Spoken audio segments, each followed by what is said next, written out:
Hey guys, just want to say thanks for tuning in to Wide Awake Horror today. Today we've got some true horror stories for you guys to hear. Now, if you enjoy these stories, as always, please smash that like button. And if you're new here, don't forget to hit that subscribe button and join the family. Now, let's enjoy some new stories.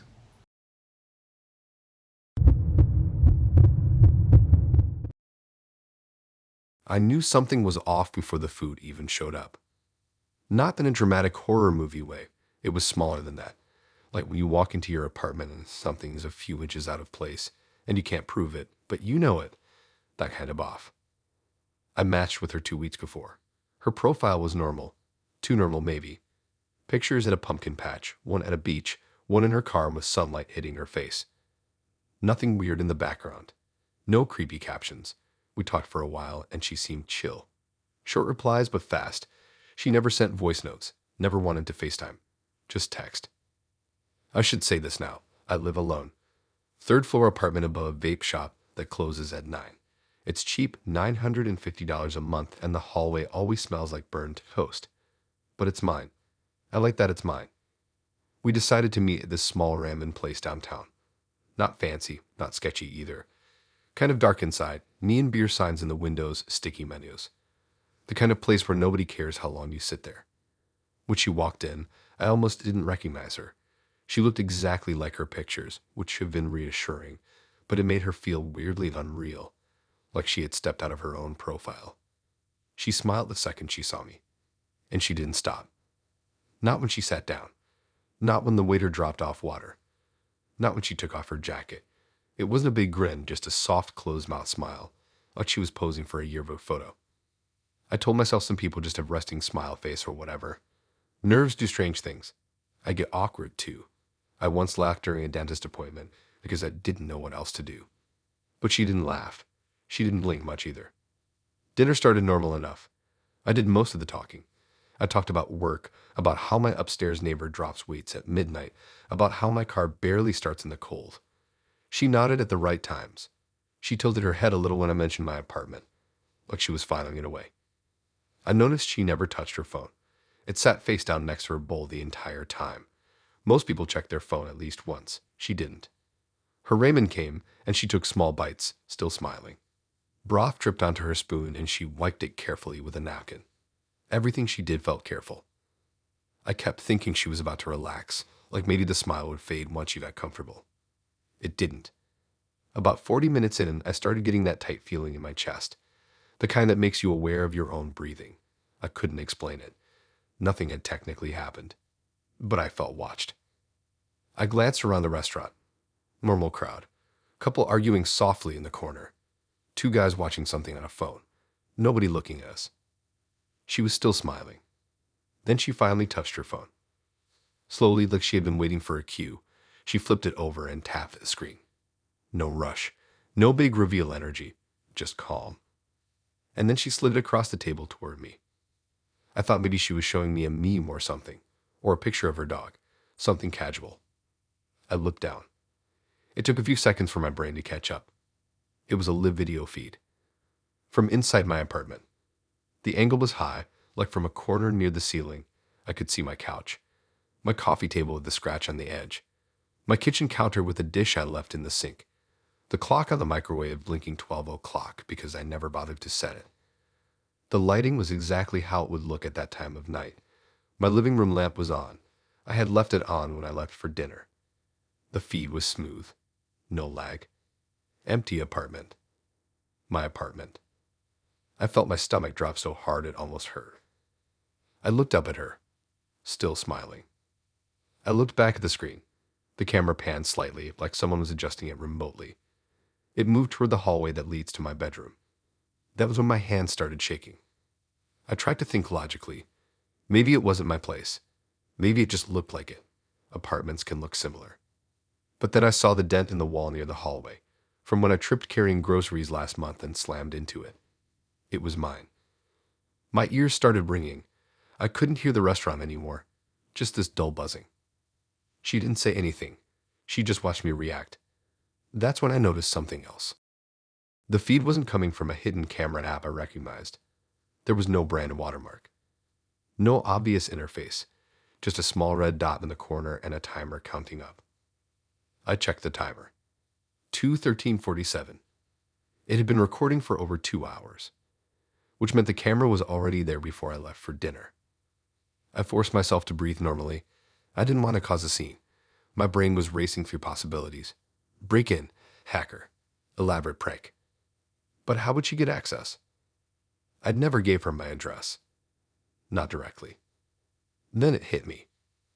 Last week, she asked casually what part of town I was in. I told her the neighborhood. She asked if I liked the area. I sent a picture of the sunset from my balcony. I remember that now. You could see the street sign at the corner if you zoomed in. I felt stupid. Not stupid in a dramatic way. Just regular, everyday stupid. The camera feed shifted again. The hallway light flicked on. I stopped breathing.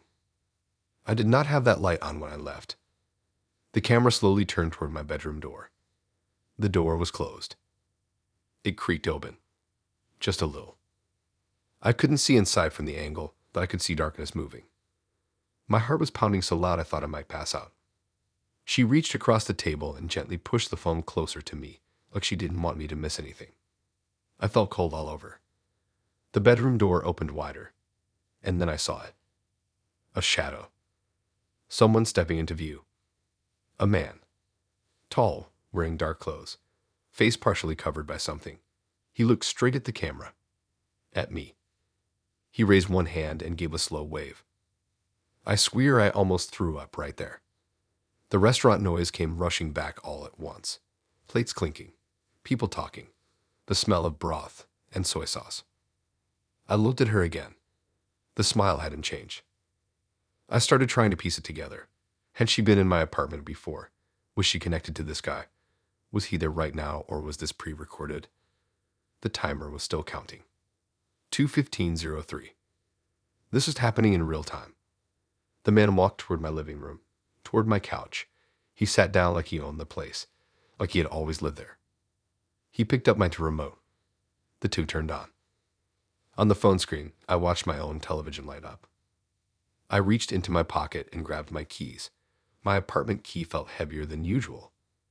She finally moved her lips. No sound came out.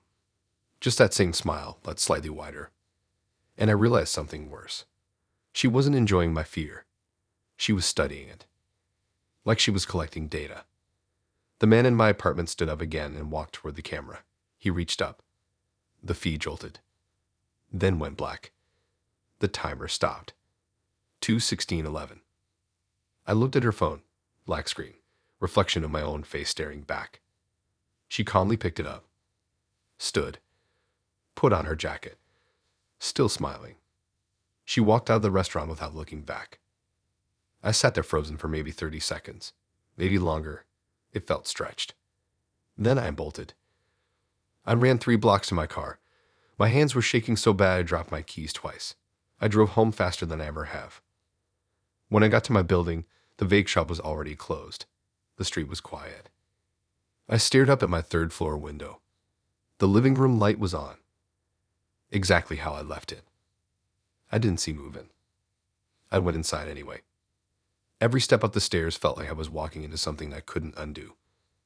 I unlocked my door. It looked normal. Too normal. I walked in slowly. The couch was in place. The tip was off. The microwave clock still blinking 12 o'clock. I checked the bedroom. Empty. Closet. Empty. Bathroom. Empty. But something was different. On the wall near the ceiling in the corner of my living room, there was a tiny black dot. I stepped closer. A small camera. Barely noticeable unless you were looking for it. My stomach twisted. I grabbed a chair and climbed up. The camera was warm. Recently used. I pulled it down. Wires led into the wall, drilled clean through. Whoever installed it knew what they were doing. I stood there in my side of the apartment, holding that tiny camera in my hand. My phone buzzed. Unknown number. A text. No words. Just a picture. Me sitting at the ramen table staring at her phone. Taken from behind her shoulder. I turned slowly toward my window. Across the street, inside a parked car, I thought I saw a faint glow, like a screen lighting up. And for a second, I could almost make out a shape in the driver's seat, smiling.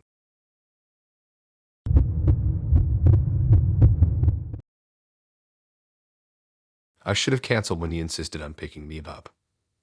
I don't know why that detail keeps replaying in my head more than anything else. Not the question he asked, not what I found later, just that tiny pushy thing at the start. Him saying it made more sense if he drove. Him saying it was safer. Him saying he wanted to make a good impression. I almost said no. I live alone in a small duplex on the edge of town. It's not fancy. $1,100 a month, thin walls, neighbors who argue about parking spots. But it's mine and it's quiet most nights. I'm careful about who gets my address. I don't even post pictures with street signs anymore. I met him through an app like everyone does. His profile was basic. Gym selfies, a dog, a picture of him hiking somewhere with cliffs behind him. He had this calm smile in every photo. Not overly intense, just steady. We talked for about a week. He was consistent. Always texting around the same times. Always asking normal questions. Where I worked. What shows I liked. What I did on weekends. Nothing wild. Nothing that made me nervous. But he did something I didn't notice at first. He asked small location questions. What side of town are you on? Do you like the coffee shop near the old theater? Is your place closer to the lake or the highway? At the time, it just felt like conversation, like mapping each other's lives. Now it feels like something else. The night of the date, he texted that he was outside. I looked through the front window and saw a dark gray sedan I'd never seen before. Engine running. Headlights on low. He didn't honk. I grabbed my purse, locked the door, and walked out. He stepped out of the car to open my door. Polite. Almost too polished. He smelled like clean laundry and something minty. I got in. The inside of his car was spotless. No crumbs. No random trash. The dashboard screen was already on, but muted. I buckled my seatbelt and was about to thank him for picking me up. That's when he looked at me and asked why I had changed my Wi-Fi password. It took a second for my brain to process it. I thought maybe I misheard.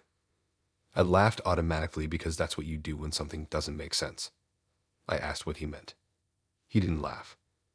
He just repeated it in a calm voice, asking why I had changed it yesterday around 8 p.m. My chest felt tight instantly. I had changed it. I changed it because my internet had been acting weird all week. Random disconnects. Might be buffering even though I wasn't streaming anything. My laptop showing a new device connected called Unknown Device 4. So yesterday at 8 p.m., I logged into my router and changed the password. Something long and random. I hadn't told anyone. I stared at him. He kept his eyes on the road like he had asked what my favorite color was. I asked how he knew I had changed it. He shrugged slightly and said he tried logging in and it didn't work. That sentence felt like the floor driving out from under me. Tried logging in to my Wi-Fi. I told him that wasn't possible because I had never given him the password. He finally looked at me then, not smiling, just watching my face carefully. He said I didn't have to act like that. He said he figured I changed it because I got nervous. Nervous about what? He didn't answer that part. My heart was pounding so loud I could hear it in my ears. I ran through every possible explanation. Maybe he was joking. Maybe he had the same internet provider and got confused. But he had said yesterday at 8 p.m. Exact time. I asked him how he would even know my network name. He said it wasn't hard. Most people use their address number or last name. I don't use either of those. My network name is just a random word. He went quiet after that. The car filled with this thick silence that felt heavy. The street lights outside blurred past the window. I told him to pull over. He asked why. I told him I didn't feel comfortable. He didn't argue. He just nodded and took the next right turn into a grocery store parking lot. He parked under a light. Engine still running. He turned to face me fully. His expression had changed. Not angry, not upset, just flat. He said he didn't mean to freak me out. He said he liked to understand the person he was dating.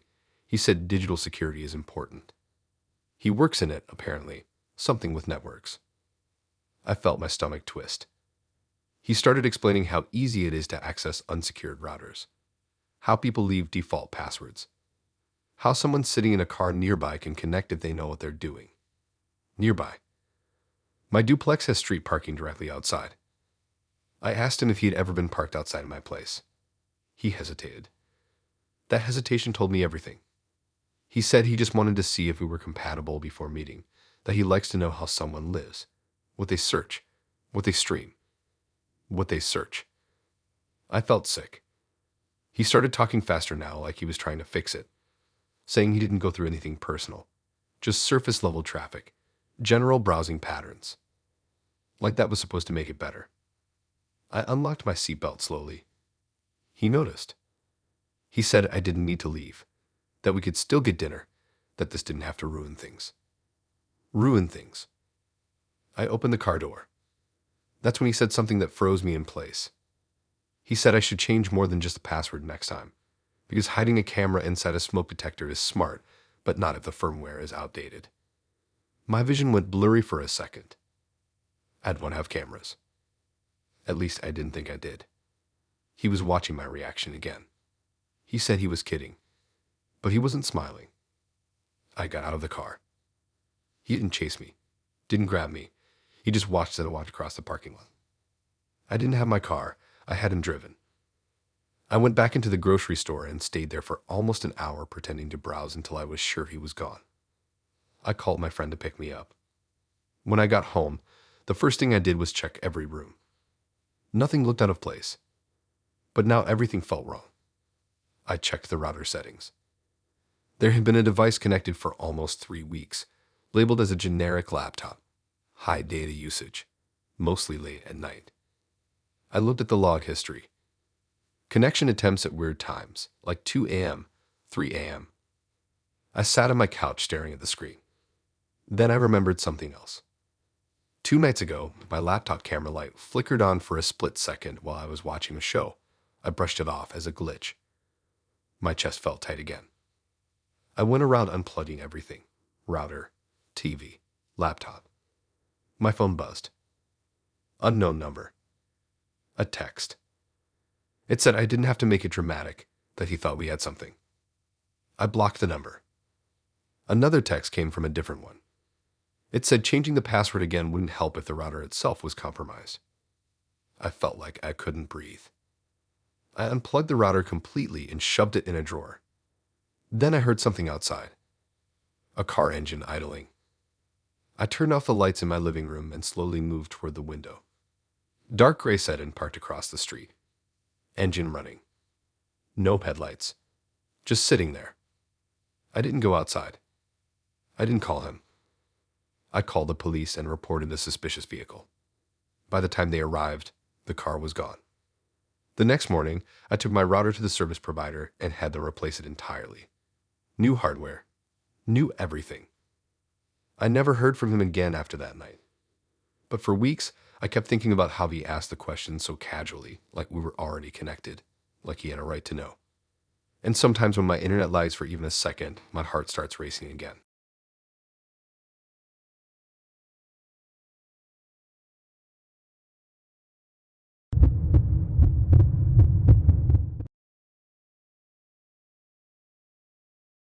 I knew it was going to be a bad night when she looked relieved that I couldn't call anyone. That's the part that sticks with me. Not the drive home after. Not when I found later. Just that tiny exhale she did when the signal bars disappeared from the top of my screen. I almost didn't go on the date at all. It had been a long week. My manager at the warehouse kept messing up the schedule, and I was covering shifts I didn't even agree to. I live in a rented townhouse near the edge of the industrial district. Nothing pretty. Just rows of identical buildings and one gas station open 24 hours. Rent is $875 a month, and the walls are thin enough to hear my neighbor coughing. I matched with her on an app I barely use. She didn't have many pictures, just 3. One of her sitting on the hood of a car, one of her at what looked like a county fair, and one blurry selfie in low light. She had the serious look in all of them, not smiling much. Our messages were short but intense. She didn't ask basic stuff like what do you do or what music you like. She asked things like, do you believe people can disappear on purpose, and have you ever wanted to cut contact with everyone you know? I thought she was just being edgy. She suggested we meet at this old scenic overlook outside town. not the normal dinner and movie type thing. She said she hated crowded places. I should have pushed back, but I said yes. The overlook is about 20 minutes outside the city. Narrow road, trees on both sides, barely any streetlights. At the top there's a gravel parking lot and a rusted metal railing overlooking a river valley. During the day it's kind of nice. At night, it's just dark. I got there a little before her, parked facing outward like I always do. Habit. Engine off. Windows cracked slightly. She pulled up 5 minutes later in a small white sub. Had lights bright for a second before she turned them off. She stepped out slowly. Black hoodie, jeans, hair tied back tight. She looked exactly like her pictures. Serious. When she got in my passenger seat, she didn't say hi right away. She just scanned the inside of my car. Dashboard, back seat, floor. Then she looked at my phone mounted near the steering wheel. She asked if I could put it on airplane mode. Just like that. I laughed a little because I thought she was joking. Asked why. She said she didn't like being tracked. Tracked by who? She shrugged, said you never really know. I told her my phone doesn't track anyone but me. She didn't smile. She said she would feel better if it was off the network completely. No signal. No Bluetooth. Nothing. There was something in her tone that wasn't scared. It was firm, like a rule. I hesitated for maybe 3 seconds. Then I did it. I pulled down the menu and tapped airplane mode. The little icon lit up. Signal bars disappeared. She visibly relaxed. Her shoulders dropped slightly. She leaned back into the seat and let out a slow breath. That reaction hit me harder than the request. It wasn't about privacy. It was about control. She asked me to hand her my phone for a second, said she just wanted to check something. I didn't. I told her it was already in airplane mode. She stared at me for a long second, then nodded. We started talking, kind of. She asked strange questions. If anyone knew I was here. If I had told a friend where I was going. If my location sharing was on before I turned it off. I told her no one was tracking me, that I'm not that interesting. She didn't laugh. Instead, she asked if I trusted her. I said I barely knew her. She tilted her head slightly like that answer disappointed her. The parking lot was empty except for our cars, wind moving through the trees, gravel crunching occasionally as it shifted under tires cooling down. She suddenly asked me to turn off my car lights completely, even the interior ones.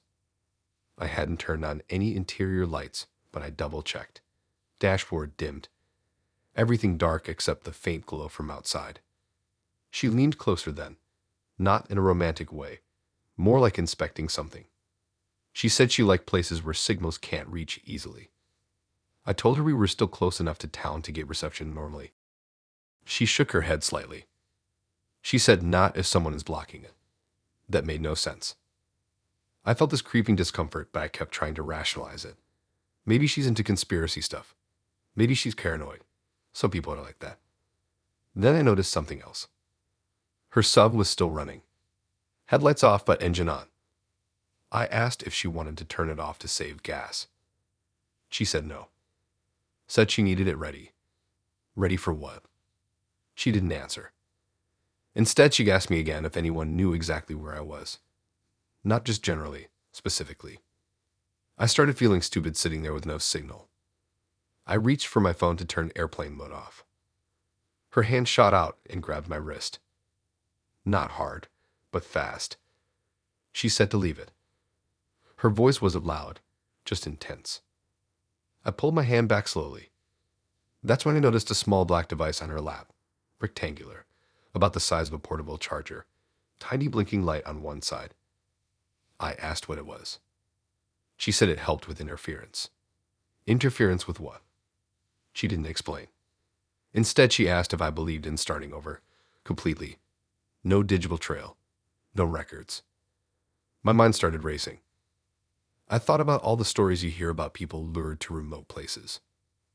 I looked toward the tree line. Dark, no movement. I looked at her sub. Driver door slightly open now. I hadn't seen her open it. She noticed me looking. She said sometimes you have to remove distractions to see who someone really is. Distractions like phones. I felt my heart beating harder. I tried to keep my voice steady and said I was going to turn my phone back on. She She stared at me for a long second. Then she smiled for the first time that night. It wasn't warm. It was almost relieved. She said I could if I wanted. That nothing would change either way. I turned airplane mode off. No signal. Just a blank search icon. I frowned and held it higher. Still nothing. We were not in a dead zone. I had checked reception earlier while waiting for her. I looked at her lap again. The small device was still blinking. I asked what that thing actually did. She shrugged. Said it was just something she bought online. I opened my car door slightly, just enough to see if stepping out would change the signal. She said it wouldn't. Said it was stronger than that. Stronger than what? She leaned back and looked out at the valley. Then she said something that made my stomach drop. She said people don't look for you right away, not for at least a few hours. Everyone assumes you're busy. I froze. She continued casually. Said if someone turns off their phone voluntarily, it doesn't raise alarms immediately. My mind started connecting dots I didn't want to connect. She wasn't paranoid about being tracked. She was thinking about how long it would take before someone noticed I was gone. I reached for my keys slowly. She noticed. Her smile faded. She said I was overreacting. That she just liked isolation. That she thought I did too. I didn't answer. I started the engine. As soon as I did, her expression changed completely. Not angry. More like calculating. She picked up the small device and pressed something on it. My phone instantly regained signal. Full bars. Like nothing had happened. She watched me notice. Then she said she guesses the battery was dying on it anyway. Battery on what? She didn't clarify. I put the car in reverse. She asked if I was leaving. I said yes. She nodded slowly. Didn't try to stop me. She stepped out of my car and walked back to herself calmly. I watched in my mirror as she stood there for a few seconds before getting in. I drove down the narrow road way too fast. About halfway back to town, my phone buzzed. A notification. Location shared with unknown contact. I felt my throat go dry. I pulled over and checked. For about 12 minutes, my location had been actively shared through a link I didn't recognize. I never sent it. I never opened anything. I disabled everything I could. Heart pounding. When I finally got home, I sat in my driveway for a long time before going inside. I kept thinking about how relaxed she looked when the signal disappeared. Like that was the only part of the night she needed to go her way. I unmatched her immediately. Deleted the app. 2 days later, I drove past the overlook during daylight. Her white sub was parked there again. Empty lot. Just her car facing the valley. Engine running.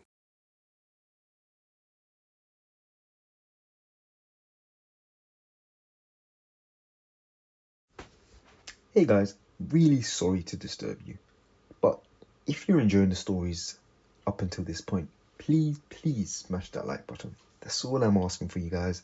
Let's break some records this year. Now back to the stories. I knew the night was ruined the second he said it, but the worst part is that nobody else in the restaurant thought anything was wrong. That's what made it feel unreal, like I was the only one who heard the word wrong. Like maybe I imagined it, but I didn't. I know exactly what he said because it replayed in my head the entire drive home. I don't usually agree to fancy dates. They make me nervous. I live in a small apartment above a bakery downtown, $1,200 a month, and it constantly smells like sugar and burnt bread at 5 a.m. I'm used to casual coffee meetups. Nothing dramatic. Nothing with white tablecloths. But he insisted. He said he wanted to take me somewhere special, said first impressions matter. He sent me the name of the place and I had to look it up. Dim lighting, candles on every table, steaks that cost $60 each. Definitely not my normal scene. He seemed normal in our messages. Confident, but not pushy. He worked in finance or something like that. Wore suits in most of his pictures. Clean cut. Calm smile. When he picked me up, he brought flowers.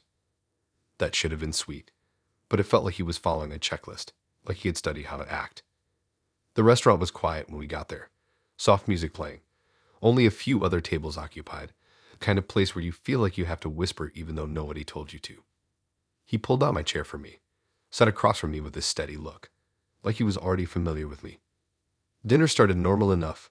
He asked about my job, my family, where I grew up, but he didn't really react to my answers. He just nodded and moved on to the next question. It felt less like a conversation and more like an interview.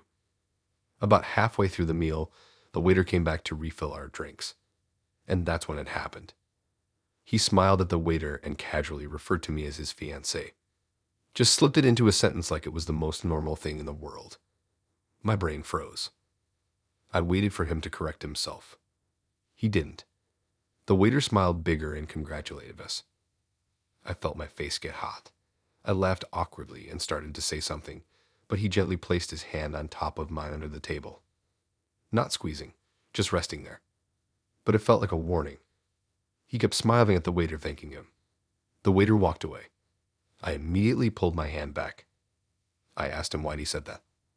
He looked confused for a second, like he genuinely didn't understand the issue. He said it was easier that way. Easier than what?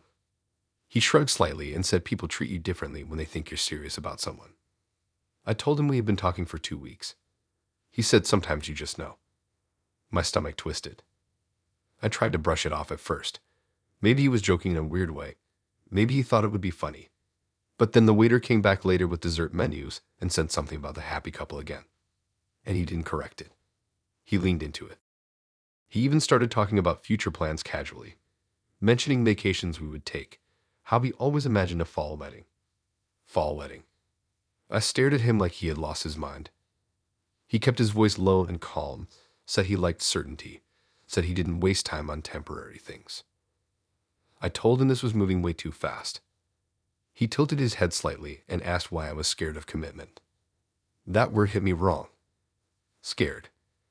Like the problem was me. I looked around the restaurant. Everyone else seemed normal. Eating, laughing quietly. No one paying attention to us. I felt trapped in this weird performance I didn't sign up for. Then something else happened that made my chest tighten even more. The waiter came back with a small complimentary dessert, said it was on the house for us. For our engagement. I told the waiter there had been a misunderstanding.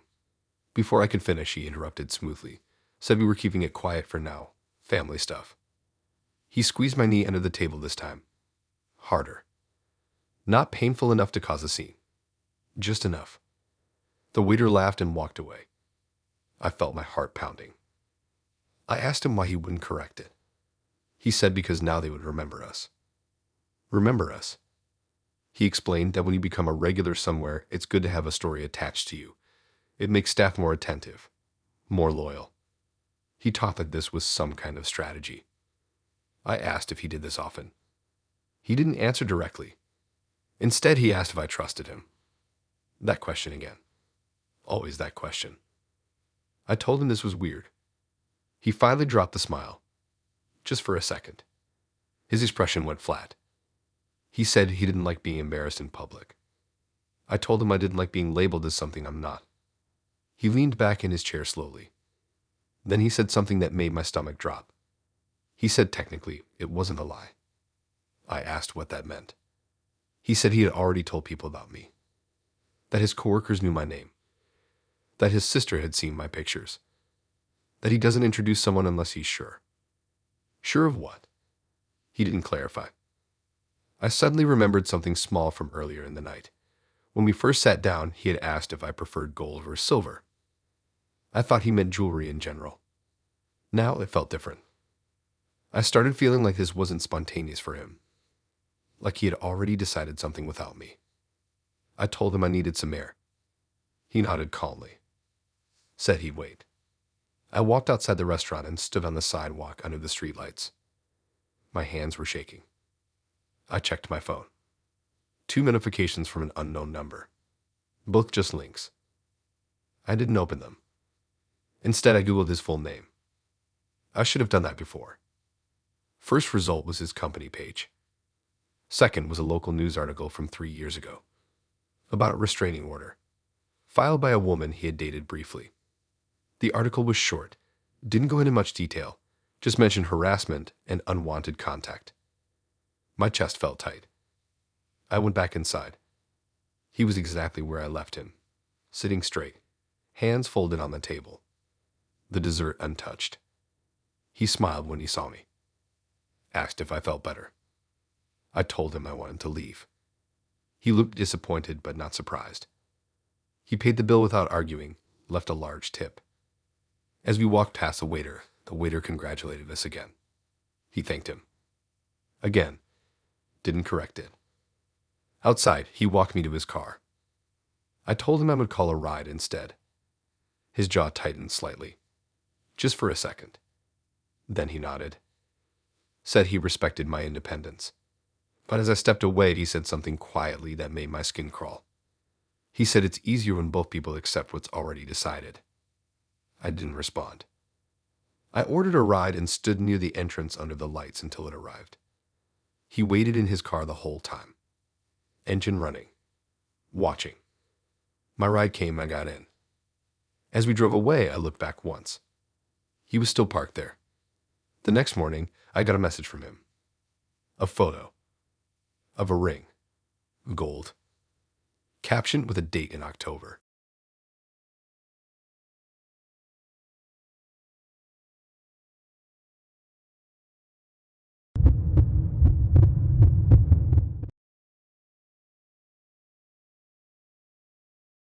I knew something was wrong when I started planning my exit before the appetizers even came. Not in a dramatic way, just small stuff at first. The way she kept looking at the door every time someone walked in. The way she positioned herself so I was sitting against the wall instead of her, like she needed a full view of the room. I almost canceled that afternoon. I live in a small studio near the university, $780 a month and barely enough space to stretch without hitting the kitchen counter.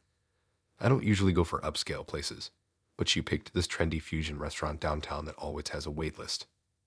She was the one who suggested it, said she loved the atmosphere. Low lights, loud music, people dressed like they're about to post pictures online. I got there early, mostly because I hate walking in late and scanning the room while everyone looks at you. I grabbed a two-person table near the back. When she walked in, she looked exactly like her pictures. Long dark hair, sharp eyeliner, oversized jacket. She moved like she was aware of being watched. She smiled when she saw me, but it didn't reach her eyes. It felt practiced. The first 20 minutes were normal enough. Small talk about work, about where we grew up. She asked a lot of questions about my schedule. What days I usually go out. What time I get home from work. If I live alone. I lied about that last one. Told her I had a roommate. She looked slightly disappointed. Dinner came. Food was good. Kind of overpriced, $45 for a plate that looked better than it tasted. She barely touched hers. Instead, she kept scanning the room. I asked if she was looking for someone. She said she just liked knowing her surroundings. That made me uneasy, but I tried to ignore it. Then about halfway through the meal, she leaned closer. I thought she was about to say something normal. Instead, she whispered that if I leave before dessert, she'll scream. Just like that. Calm. Matter of fact. For a second, I thought she was joking, like some weird attempt at humor. But she didn't smile. Her eyes were steady, serious. My brain stalled. I pulled back slightly and asked what she meant. She repeated it quietly. Said if I try to leave early, she'll scream that I touched her. My chest tightened instantly. I stared at her trying to figure out if this was some kind of prank. She leaned back in her chair like nothing had happened and took a sip of water. The restaurant noise continued around us. Plates clinking. People laughing. No one paying attention. I felt trapped. I said I wasn't planning on leaving early. She nodded like that was the correct answer. Then she asked if I was uncomfortable. I didn't know what to say to that. Because yes. But also no one else would believe that if she decided to make a scene. I tried to keep my voice steady and asked why she would say something like that. She shrugged and said she hates being abandoned mid-meal, said it's embarrassing. I told her that threatening to scream is more embarrassing. She smiled slightly at that. Said I wouldn't actually leave, though. The way she said it made it clear she was testing something. From that point on, I stopped tasting the food. I started thinking through every possible scenario. If I stand up suddenly and leave, she'd scream. If I call the waiter over and explain quietly, it could look suspicious. If I text someone for help, she might notice. My phone was on the table. She noticed me glance at it. She casually reached over and turned it face down. Said she liked when people were present. I felt like my heart was beating in my throat. I tried to shift the conversation back to normal topics. She played along, asked about movies, about travel plans, but every few minutes she would glance toward the exit, like she was measuring the distance. Then she did something that made it worse. She pulled out her phone and placed it on the table between us. Screen already recording. Camera pointed at me. I stared at it. She said she likes to document first dates. For safety. For safety. I told her that made me uncomfortable. She said it protects both of us. I realized then that she was building something. A narrative. If she screamed, she would have a video clip ready.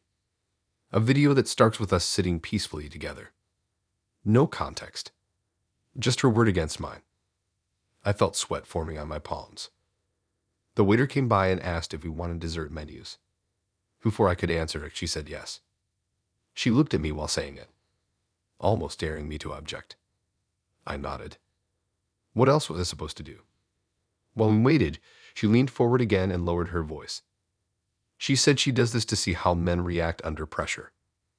I felt my stomach twist. She said some of them get angry, some laugh it off, some try to leave anyway. I asked what happens to those ones. She didn't answer directly, just tapped her phone screen lightly. The recording was still going. I suddenly noticed something else.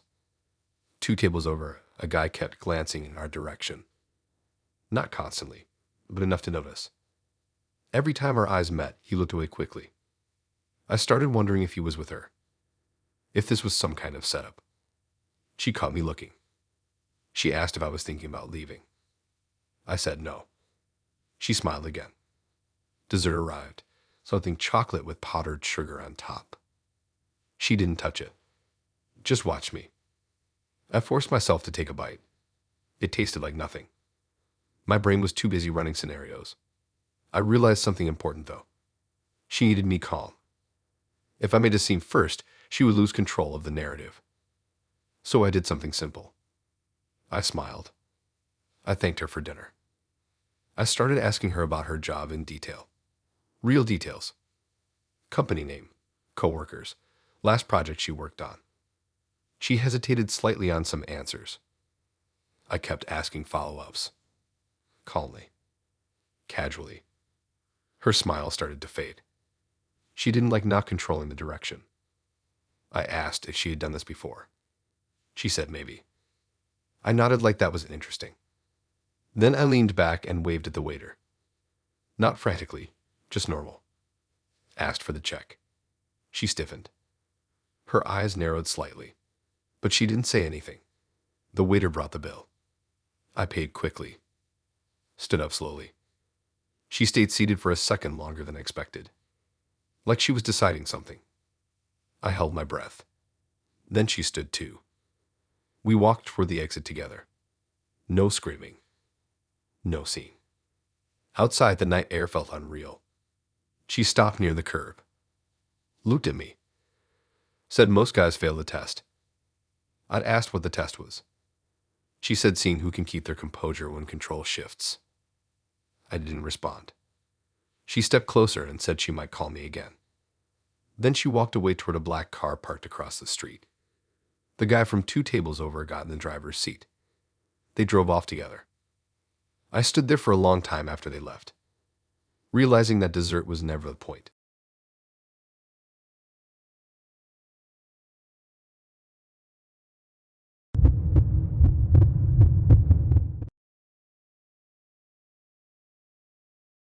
I didn't think a simple question about sleep could ruin my entire week, but here we are. It started so normal that I almost feel stupid for not noticing the shift right away. That's the thing about these moments. They don't announce themselves. They just slide in quietly and sit there until you realize something's wrong. I live in a small basement apartment under a split-level house. $650 a month because the ceilings are low and the windows are tiny. I actually like it. It's quiet. I work early mornings at a vet clinic, so I'm usually in bed by 10:30. Routine is important to me. I told him that before we even met. We matched online like everyone else does now. His profile was clean and kind of minimal. One picture hiking, one of what looked like a family barbecue, one close-up that showed a very symmetrical face. He wore a smartwatch in every photo. I remember noticing it because it looked expensive. Our messages were steady, not overly intense. He asked thoughtful questions about my job, about the animals I work with. He said he liked structure, said routines make life predictable. I didn't think anything of that. For the first date, he suggested a late-night coffee place that stays open until midnight. I don't usually do late nights, but it was a Friday and I didn't have to be up at 6 the next morning, so I agreed. The place was on the edge of town, kind of industrial area, but trendy inside. Exposed brick walls, hanging lights, people on laptops pretending to work.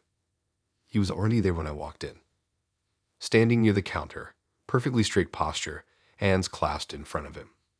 He smiled when he saw me, not wide, just controlled. We ordered drinks and sat in a corner booth. For the first half hour, it felt fine.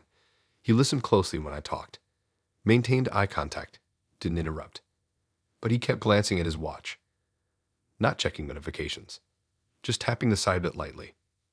I asked if he was expecting something. He said no, he just liked tracking time. Tracking time. That phrase stuck with me, but I ignored it. About 40 minutes in, he asked what time I usually go to sleep. It felt like a normal question at first. Couples talk about schedules, compatibility, and all that. I told him around 10:30 on work nights, maybe midnight on weekends. He nodded slowly. Then he looked at his watch and set a timer. Right in front of me. I stared at him, waiting for the joke. There wasn't one. I asked what the timer was for. He said he just wanted to see something. See what?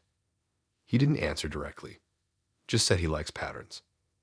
I laughed awkwardly and tried to brush it off. But he kept glancing at the timer every few minutes. The small screen reflected faintly in the dim light. I started feeling self-conscious, like I was being measured. He asked what I do right before bed, if I scroll on my phone, if I lock the door immediately when I get home, if I turn lights off in a certain order. I told him that was oddly specific. He said habits are predictable. Predictable. Another word that stuck. The timer kept counting down silently. I tried to redirect the conversation, asked about his job. He said he works in data analysis, optimizing routines, predicting behavior based on patterns. He said it casually, but his eyes were focused on me when he said it. I felt the slow wave of discomfort creep in. I checked my phone. It was 9:48 p.m. He noticed me looking. He smiled slightly and said almost there. Almost where? He didn't clarify. At 10 o'clock p.m. exactly, his watch buzzed softly. He looked down at it, then at me, and smiled in a way that made my stomach tighten. He said he wanted to test something. I asked what. He said most people start checking the time more frequently about 30 minutes before their usual bedtime. I felt exposed. Because he was right.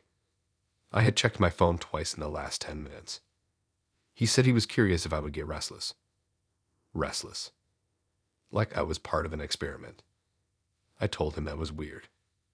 He tilted his head slightly and said he didn't mean it negatively, just observational. Then he reset the timer. For 30 minutes. I stared at him. I asked why he was doing that. He said he wanted to see if I would leave on my own or if he would have to prompt it. My chest felt tight. Prompted how? He didn't answer. Instead, he asked if anyone expected me home at a certain time.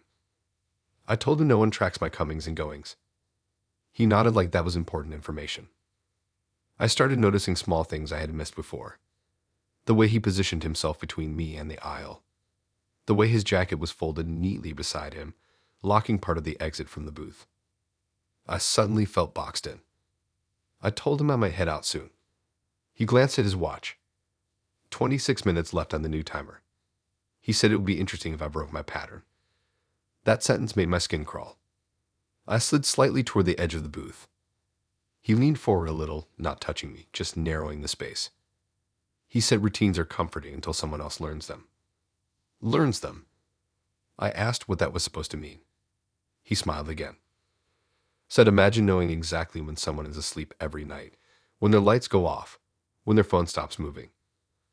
My heartbeat started pounding in my ears. I told him that sounded creepy. He shrugged. Said data is just data. I looked around the coffee shop. People were laughing at another table. Someone typing loudly on a keyboard. Everything normal. But inside our booth, it felt different.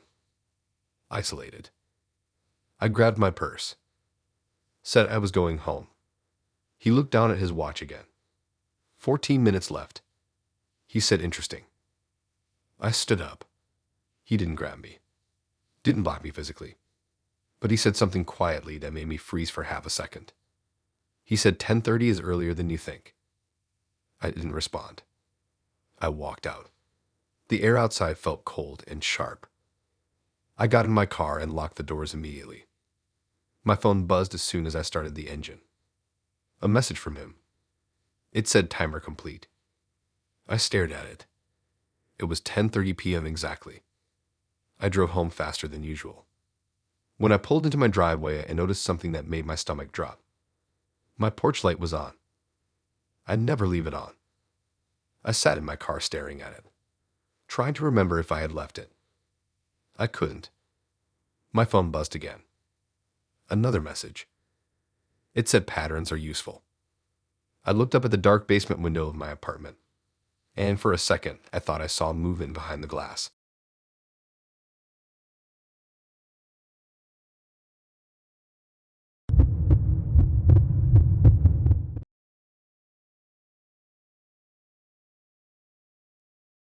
I should have left when she turned her phone around and smiled like she was about to show me a vacation photo. That's how casual it looked at first. Just her holding her phone across the table, screen glowing, fingers steady. We were at this rooftop bar downtown, the kind with fake ivy on the walls and string lights overhead. The city looked almost pretty from up there. You couldn't hear traffic much, just music and people talking too loud. I live about 15 minutes from there in a cramped apartment above a laundromat. $900 a month and the washing machines below rattle my floor at random times. I don't usually go out to places like that. Too crowded, too loud. But she suggested it and said she loved the view at night. She looked exactly like her profile pictures. Bright smile, confident posture, eyes that stayed locked on you just a little too long. She dressed sharper than I expected, like she was there for something more serious than a casual drink. The first half of the date was fine, honestly good. She was funny in a dry way, asked interesting questions, didn't just talk about herself. I remember thinking maybe I finally matched with someone normal. Then she asked me if I believed in patterns. I said maybe, depending on what kind. She nodded like that answer mattered. A few minutes later, she said she wanted to show me something. That's when she turned her phone toward me. At the top of the screen, in bold letters, was a note titled First Date Outcomes. I laughed automatically because I thought it was a joke, like some kind of rating system. But she didn't laugh. The note was a list of names. Each name had something written next to it. I recognized the format instantly. It was a notes app, simple black text on white background. The first name had the word blocked next to it. The second said ghosted. The third said called 3 times after. The fourth said cried. There were more, about 12 names total, each one with a short, almost clinical summary. One said protective order. Another said moved. One just said compliant. My stomach tightened. I asked her what that was supposed to be. She smiled and said she likes documenting things. Documenting things. I told her it felt strange to categorize people like that. She shrugged and said data helps her make better choices. Data again. Why does everyone use that word like it makes things less personal? I scanned a list again. Some of the outcomes were harmless. No spark. Mutual. Boring. But others weren't. Escalated. Unpredictable. Follow-up required. My chest felt tight reading those. I asked what follow-up required meant. She tilted her head slightly and said sometimes people need closure. That didn't sound right. I asked if those guys knew they were on a list. She said probably not. She said it calmly, like it wasn't a big deal. Then she did something that made my heart start pounding. She scrolled to the bottom of the list. There was a blank line waiting. She looked at me, then back at the screen, and slowly typed my name. I watched each letter appear. No hesitation. just steady tapping. My name's sitting there under everyone else's. She didn't add anything next to it yet, just left it blank, like the outcome was pending. I forced a laugh and asked if she was planning on filling it in later. She nodded, said every date ends up somewhere on the list. I told her that's a weird way to think about people. She leaned forward slightly and said it's just about being honest with yourself. I noticed her drink was barely touched. Mine was half gone. The music felt louder suddenly. I asked what determines the outcome. She said reactions. I asked reactions to what?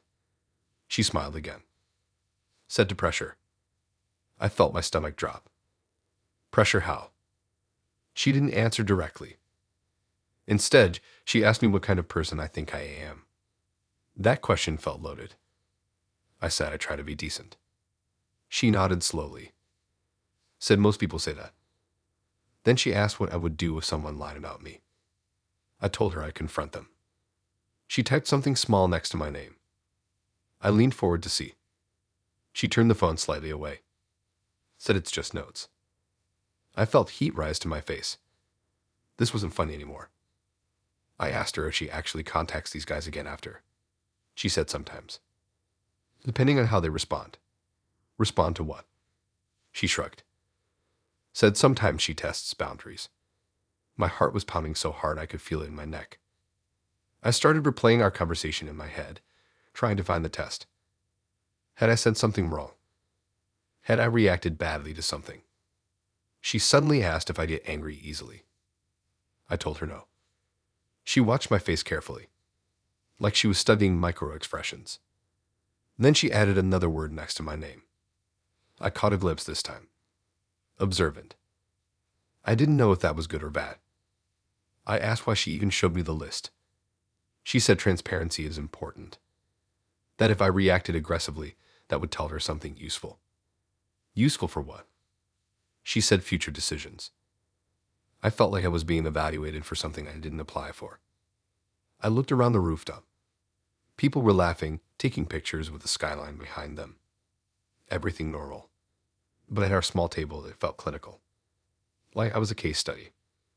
I told her I didn't like being part of some experiment. She smiled slightly and said, then don't act like a subject. I stood up. Not abruptly, just enough to show I wasn't comfortable. She didn't panic. She calmly picked up her phone and typed something else next to my name. I leaned over despite myself. It now said potential volatile. My stomach dropped. I told her that's not fair. She said standing up mid-conversation can indicate instability. I sat back down slowly.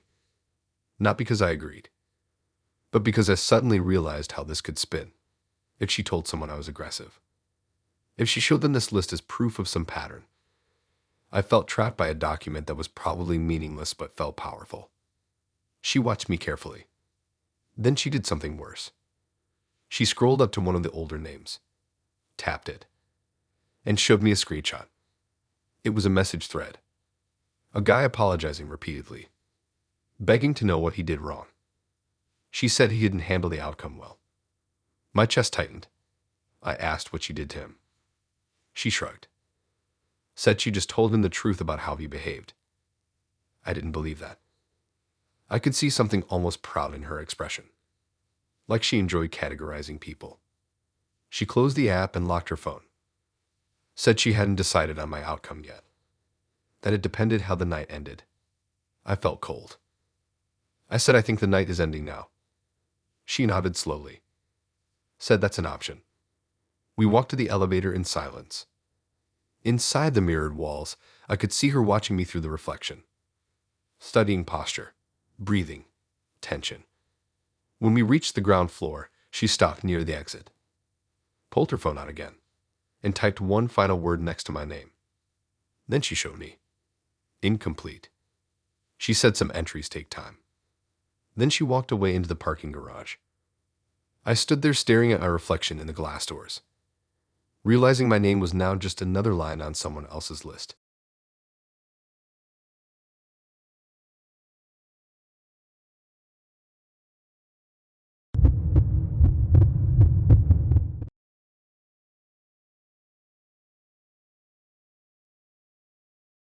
I knew something was wrong when he came back smiling. Not angry, not confused, smiling. That's the part that makes my stomach twist even now, because if he had looked mad, I could have reacted to that. But he looked amused, like he had just caught me in something clever. I live in a second-floor apartment above a pet supply store. $25 a month, and the hallway always smells like dog food. I'm careful about dates. I always text my best friend before, during, and after. Location shared. Code word ready. Normal safety stuff. I matched with him on an app that makes everyone look more put together than they are. His profile was clean. Business casual photos. One picture at what looked like a charity event. He seemed calm in messages. Polite. A little reserved. We agreed to meet at a small Italian restaurant downtown. Nothing fancy, but quiet enough to talk. Exposed brick walls, candles on tables, that soft music that makes everything feel more intimate than it should. He was already seated when I arrived. Stood up when he saw me. Pulled out my chair. All textbook polite. Dinner started fine. He asked thoughtful questions about my job at the clinic. Laughed at the right times. Made eye contact without being intense. But there was something about the way he watched my hands. Every time I reached for my glass or adjusted my napkin, his eyes followed. I told myself some people just observe a lot. About 40 minutes in, I did what I always do. I excused myself to the restroom, but really just needed a second to breathe and text my friend that things were okay but slightly weird. I didn't actually go to the bathroom at first. I stepped into the hallway near the restrooms and pulled out my phone. I texted her that he seemed fine but a little intense. Nothing dramatic, just that word, intense. She replied with a thumbs up and asked if I wanted her to call in 20 minutes. I said maybe. I locked my phone and went to the restroom for real. Washed my hands, looked at myself in the mirror, told myself I was overthinking it. When I came back to the table, he was gone. His jacket still on the back of his chair. His phone face down on the table. I assumed he went to the bathroom too. I sat down and took a sip of water. About a minute later, he returned. Sat down slowly, and asked why I texted my friend that he was intense. My entire body went cold. I didn't react immediately because my brain couldn't process it. I asked what he meant. He leaned forward slightly, resting his forearms on the table, and repeated the word intense. He said it calmly, like we were discussing the weather. My mouth felt dry. I asked how he would know that. He shrugged slightly and said it's not hard. Not hard to what? He tapped the side of his head lightly. Said people leave patterns. That word again.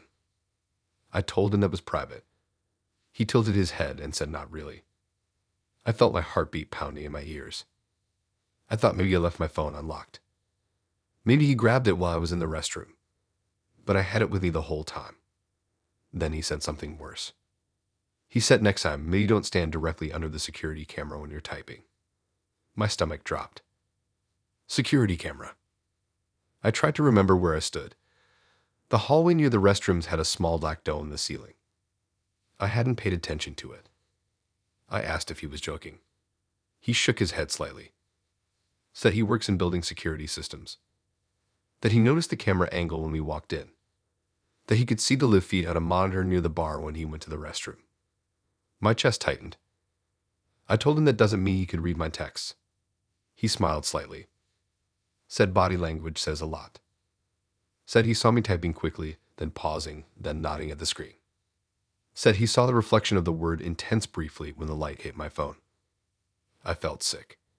The idea that he was watching that closely. That he left the table specifically to check the camera feed. I asked why he would even look. He said curiosity. Said he likes to verify assumptions. Verify assumptions about what? He said about whether people feel safe with him. I didn't know what to say. Because now I definitely didn't. I told him that felt invasive. He shrugged again. Said the camera was public property. Said if I didn't want to be observed, I should be more aware of my surroundings. My hands were trembling slightly under the table. I realized something else then. His phone was still face down, but the screen was faintly glowing at the edges, like it was active. I asked if he had accessed the restaurant cameras through his phone. He didn't deny it. He just said systems are often poorly secured. Poorly secured. He said it like it was funny. I suddenly wondered if he had been watching me before tonight, if he had accessed cameras in other places. I glanced around the restaurant. Normal couples, normal conversations. None of them knew that the guy across from me might have just hacked the building cameras to spy on me typing. I felt exposed in a way that's hard to explain. Like every movement I made could be replayed. I reached for my purse. He noticed. Asked if I was leaving. I said I wasn't feeling well. He leaned back in his chair slowly and said, "That's interesting." I asked what was interesting. He said, "Your friend suggested calling you in 20 minutes. My heart stopped for a second. I never said that out loud. He watched my face carefully. Then he said he was guessing. Just guessing. But the way he said it made it clear he wasn't. My phone buzzed on the table. My friend. Calling. Exactly 20 minutes after I texted her. He looked out at my phone, then back at me. Smiled. I didn't answer the call. I grabbed my purse and stood up. He didn't try to stop me physically, but he said something quietly as I stepped away. He said, "Next time, pick a place without cameras." I left without responding. Walked straight out to the street. My phone buzzed again. This time a text from him. It said, "You won't have to tell her I'm intense." I blocked his number immediately. The next morning, I checked the restaurant's social media page. They had posted a story from the night before. A short video clip from their security feed showing the dining area. In the background, at our table, you could see him staring directly up at the ceiling camera. Smiling.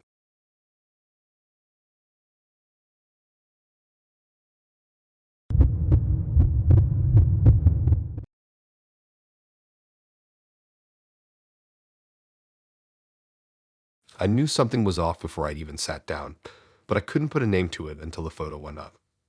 It was supposed to be a simple coffee date. Nothing dramatic. I live in a one-bedroom apartment near the Riverwalk.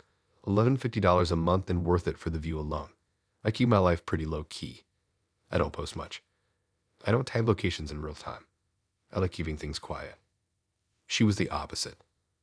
Her profile was loud. Constant posts. Stories every few hours. Pictures with captions that felt like inside jokes with thousands of people. We matched after she liked one of my rare photos. Just a sunset shot from my balcony. She messaged first. Said I looked mysterious. I thought she was just being playful. We agreed to meet at a popular brunch spot downtown. Open patio, bright yellow umbrellas, always packed on weekends. It was around 1 p.m. when I got there. Sun high, people everywhere, waitlist already building. She was already seated at a corner table. I noticed two things immediately. First, she had her phone in her hand before she even looked up at me. Second, she scanned my face quickly like she was confirming something. Then she smiled wide and waved me over. She looked just like her pictures, maybe even more polished. Makeup perfect. Hairstyled like she knew she'd be photographed. I sat down and we did the usual small talk. How was traffic? How was your week? What do you do for fun? But her phone never left the table. Face up. Notifications lighting every few seconds. About 10 minutes in, she leaned forward and said we should take a selfie. I'm not a huge selfie person, but whatever. It's 2026. Everyone does it. I scooted my chair slightly closer. She angled the camera carefully, making sure the restaurant sign was visible in the background. She adjusted her hair twice. Then she leaned into me and snapped the photo. Before I could even see how it looked, she started typing. I assumed she was sending it to a friend, but she wasn't. She posted it instantly. I watched her thumb hit share. Then she turned the screen toward me. The photo was already live on her page, captioned with 3 words. He finally showed up. I felt my stomach drop in a way I can't fully explain. I asked what she meant by that. She smiled like it was obvious. Said it was just a joke. But the comments were already coming in, within seconds. People reacting with heart emojis. People commenting finally, about time, thought he ghosted again. Again. I stared at the screen. I asked what they meant. She shrugged casually and said her followers had been waiting to meet me. Meet me. I told her we literally met online 2 weeks ago. She said yes, but she had talked about me before. A lot. My chest tightened. Talked about me how? She scrolled through her posts. There were stories from days before. Vague posts about someone who keeps disappearing, someone who needed to step up. I recognized details. She had described conversations we had in private messages. Not word for word, but enough. She had built this narrative that I was someone she had known longer. Someone unreliable. Someone who finally showed up. I felt exposed in a way that made my skin crawl. People in the restaurant were glancing at us. I realized some of them might follow her. She had decent following. Not celebrity level, but enough. I told her the caption makes it look like I stood her up before. She laughed and said drama boosts engagement. Engagement. Like this was a marketing campaign. I asked her to delete it. Her smile faded slightly. She said it would look suspicious if she deleted it right away. I felt heat rising in my face. I said it's misleading. She leaned closer and lowered her voice. Said narratives are flexible. I didn't like the way she said that. I checked my phone. I had already gotten a follow request from someone I didn't know. Then another. Then a message. It said, "Glad you finally showed up, bro." I felt my heart racing. She watched my reaction closely. Said, "See, people are invested." Invested in what? She said in us. Us. I looked back at the post. More comments now. One said, "Don't mess this one up." Another said, "Third time's the charm." Third time. I asked what that meant. She smiled in this calm way that made it worse. Said, "Sometimes you have to rewrite things to make them interesting." Rewrite things. I told her this wasn't interesting. It was weird. She tilted her head slightly and said I was overthinking it. But then she did something that made everything snap into focus. She refreshed the post and changed the caption slightly. He finally showed up after everything. After everything. The comments exploded faster. People asking what happened. People saying they were rooting for her. I realized she had been telling a story about me before I even met her in person. A story where I had disappointed her. A story where this meeting was redemption. I told her again to delete it. She looked at me seriously this time and said, "Why would I ruin the moment?" Moment. I stood up. Not aggressively, just needing space. She grabbed my wrist lightly. Not hard, but enough to stop me. Said if I leave now, it confirms the storyline. I felt trapped. Because she was right. If I walked away, the post would turn into proof that I ghosted her again. I sat back down slowly, trying to think clearly. She started talking about how social media is performance. How people need characters. She said I fit a role. I asked what role. She smiled and said the unpredictable one. I felt sick. I looked around the patio again. A couple at the next table was looking at their phones and whispering, then glancing at us. I realized they might have seen the post. I imagined my face attached to a narrative I didn't agree to. I asked how many people follow her. She said around 30,000. 30,000. My chest felt tight. I told her this could affect my job. She shrugged and said only if I make it messy. I asked what that meant. She leaned closer and said just play along for now. Play along. I felt like my identity was being pulled into something scripted. I checked the post again. She had tagged the location and tagged me, even though my account is private. I asked how she tagged me. She said she found it through mutual followers. Of course she did. My phone kept buzzing with notifications. She looked pleased. Like this was the outcome she wanted. I realized then that this date wasn't about meeting me. It was about content. About advancing a story she had already built. I slowly stood up again. She didn't grab me this time. Just watched. I said, "I'm not part of this." She said, "You already are." I left anyway. Walked through the crowded patio with my phone buzzing nonstop. By the time I reached my car, the post had over 1,000 likes. And the top comment said, "Don't let him disappear again." I blocked her immediately. But the post stayed up. For days.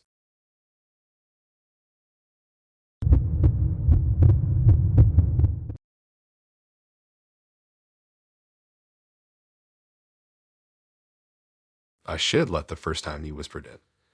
The way he said it wasn't loud. Barely even a full whisper. More like breath shaked into words. But I heard it clearly. Not yet. And he didn't say it to me. That's what made it worse. I live in a small rental house on the edge of a quiet neighborhood. $1,300 a month and honestly too much for what it is. But I like having a tiny yard. I'm careful with dating. Public places only. Well lit. Busy. He suggested a small tapas bar downtown that I had never been to. He said it was cozy and quiet, better for talking. I Googled it first. Decent reviews. Nothing alarming. When I walked in, the place was dim but not empty. Maybe 10 tables. Warm lighting. Brick walls. Soft music. The front door had a low bell that rang every time someone entered. He was already seated at a table near the back. What stood out immediately was how he was positioned. He had his chair angled slightly toward the entrance, not fully facing me, like he needed a clear line of sight to the door.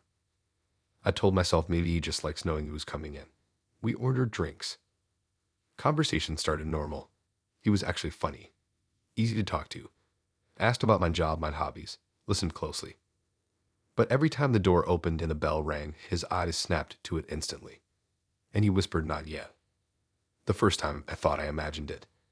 The second time, I definitely didn't. A couple walked in. Bell rang. His head turned sharply. He watched them for a second. Then under his breath, "Not yet." I felt this slow discomfort start building. I asked if he was expecting someone. He smiled quickly and said no. Then the door opened again. 2 girls this time. He glanced. Shoulders tense for half a second. "Not yet." I heard it clearly. I asked what that meant. He waved it off, said he talks to himself sometimes. I laughed awkwardly, but he kept doing it.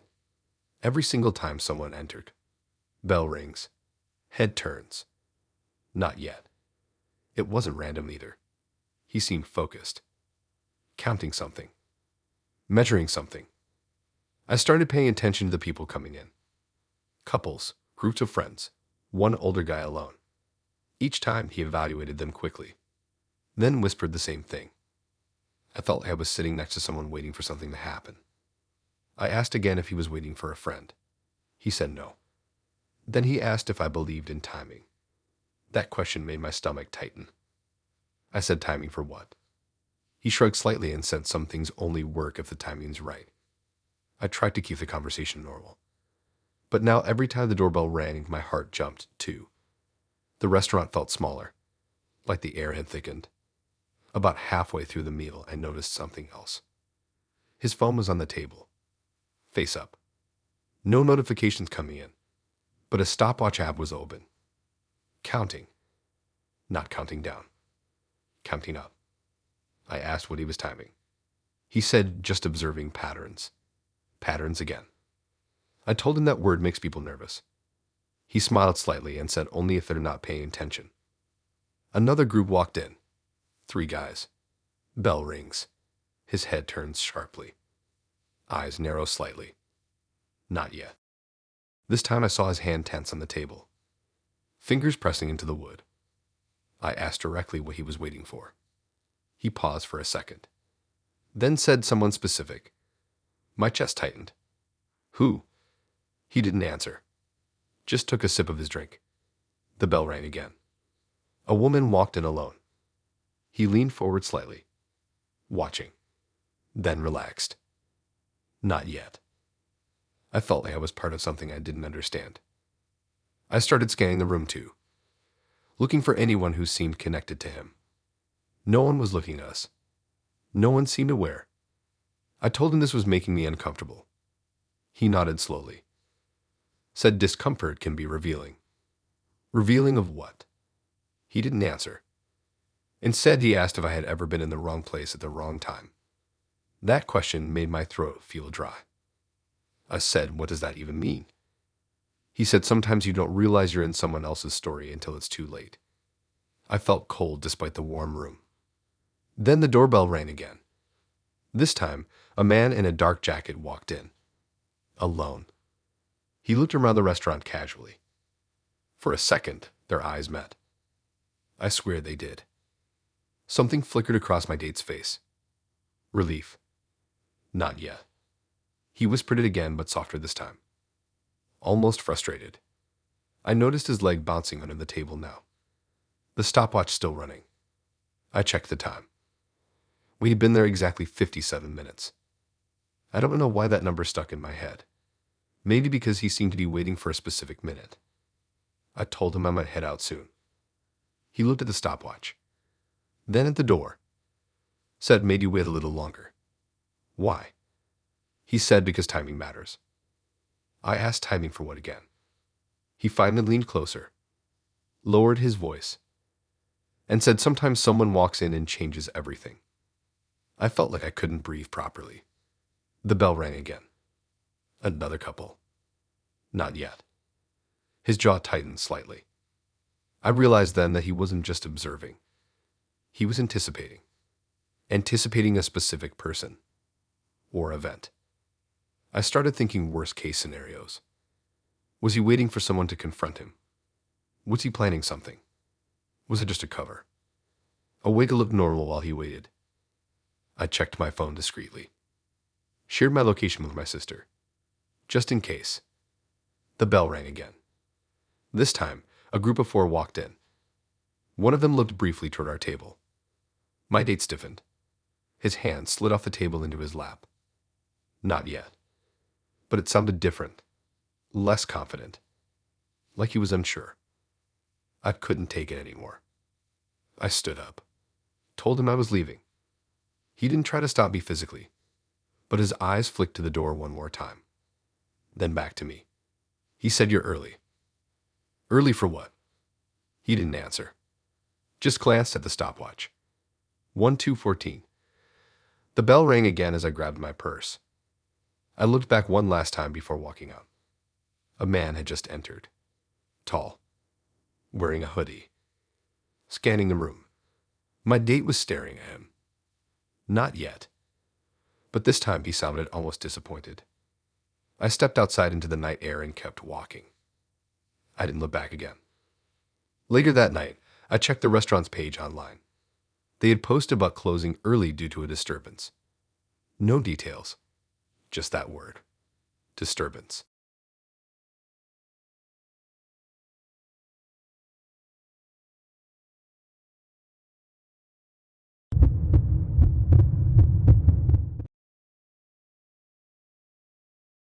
I should have listened to the way she said it.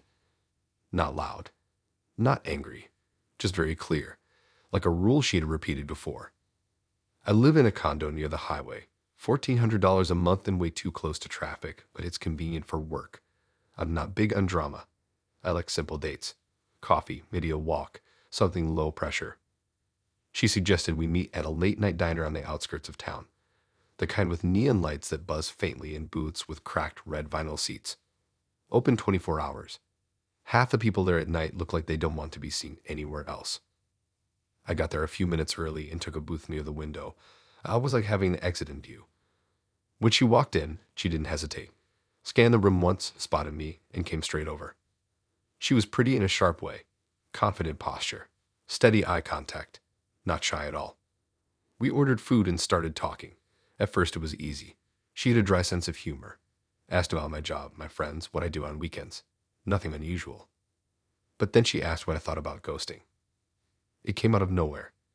I laughed a little and said it depends on the situation. She didn't laugh. She said she hates it. The way she said hates was calm but heavy. I shrugged and said most people hate it. She leaned forward slightly and said some people deserve consequences for it. That's when my stomach tightened a little. I tried to keep it light. Said it's usually just awkwardness, not something personal. She shook her head slowly. Said disappearing without explanation is disrespectful. I nodded. Then she said the last guy who tried learned that. I asked what she meant. She took a sip of her soda and told me she doesn't chase. That if someone stops replying, she doesn't send 10 messages. She just handles it. Handles it how? She smiled slightly and said she believes in closure. I felt that word settle wrong in my chest. I asked what happened to the last guy. She paused for a second, like deciding how much to say. Then she told me. She said they went on 2 dates. Things seemed fine. He texted normally after. Then one day, nothing. No reply. No explanation. She waited a week. Then she decided to pay him a visit. My fork stopped halfway in my mouth. I asked if she knew where he lived. She nodded. Said he mentioned his neighborhood once. That was enough. I felt a chill run through me. She said she drove around until she found his car. Then she waited. Waited for what? For him to come home. She described it calmly. Sitting in her car across the street. Lights off. Watching. I felt my pulse in my ears. She said when he got out of his car, he looked surprised to see her. Of course he did. She told him she just wanted to talk. I asked what he said. She shrugged. Said he tried to act confused. Like he didn't know what she was talking about. She said she showed him the messages. Asked for a simple explanation. I asked if he gave one. She smiled slightly and said eventually. Eventually. That word stuck. I asked what that meant. She leaned back in the booth. Said sometimes people need encouragement, to be honest. I didn't like that at all. I asked what kind of encouragement. She tapped the table lightly with her fingernail. Said she waited outside his building the next night too. And the night after. My stomach dropped. She said after 3 days, he finally answered her texts. Apologized. Said he was overwhelmed. She said she accepted the apology. But she also made sure he understood not to disappear again. I asked how she made sure. She looked at me for a long second. Then said she knows things about people once they talk long enough. Where they work. Where they park. Who they hang out with. She said it casually. Like it was normal. I suddenly felt exposed. Because we had been talking for 2 weeks before this date. I had mentioned my office building. The gym I go to. The coffee shop near my place. I asked what happened after he apologized. She said he blocked her. But that didn't really matter. Because she had already said what she needed to say. I asked if she ever saw him again. She shook her head. Said he moved a month later. Moved. She said it with a small smile. Like that was proof of something. I felt my hands getting slightly sweaty. I tried to change the subject. Asked about her hobbies. She answered briefly. Then circled back. Said she values communication. That if someone isn't feeling it, they should just stay so. I nodded quickly. Said I agree. She leaned forward again. Said good. Because disappearing never works. I felt like I was being warned. The diner felt smaller suddenly. Like the neon lights were too bright. I noticed she had parked directly behind my car. Close enough that I would have to maneuver carefully to get out. I don't know if that was intentional. But it felt intentional. I asked if she ever worries about coming off too strong. She tilted her head. Said strong is better than invisible. I didn't respond. She looked at me steadily and said she can tell when someone is planning to fade out. Planning to fade out. I wasn't. At least I hadn't been. But now I was. She smiled slightly and said I seem honest though. I forced a smile back. Said I try to be. She asked what my usual bedtime is. I told her around 11. She nodded like she was logging that information. Then she said she doesn't mind waiting outside if she has to. I felt my stomach twist. I told her that sounds exhausting. She said closure is worth effort. Our food arrived. Neither of us touched it much. She kept talking about communication. About respect. About how silence is violence. That phrase made my skin crawl. I checked my phone discreetly. Shared my location with my brother. Just in case. She noticed me glancing at my screen. Asked if everything was okay. I said yes. She smiled. Said good. Because it would be disappointing if this ended abruptly. I told her I wouldn't do that. And I meant it in that moment. Not because I wanted a second date. But because I didn't want to test what happens if I don't reply. We finished eating. She insisted on walking me to my car. I didn't argue. In the parking lot, under the buzzing neon sign, she stood close. Closer than necessary. She said she had a good time. I said, "Me too." She looked at me carefully and said, "Just don't disappear." I nodded. I drove home with my hands tight on the wheel. That night, I sent a polite message saying I didn't feel a connection but appreciated the time. She replied almost immediately. Said she respects honesty, but added one more line. Good choice. I didn't sleep well. The next morning, there was a car parked across from my condo. Engine off. Just sitting there. I couldn't see who was inside, but it stayed there for a long time.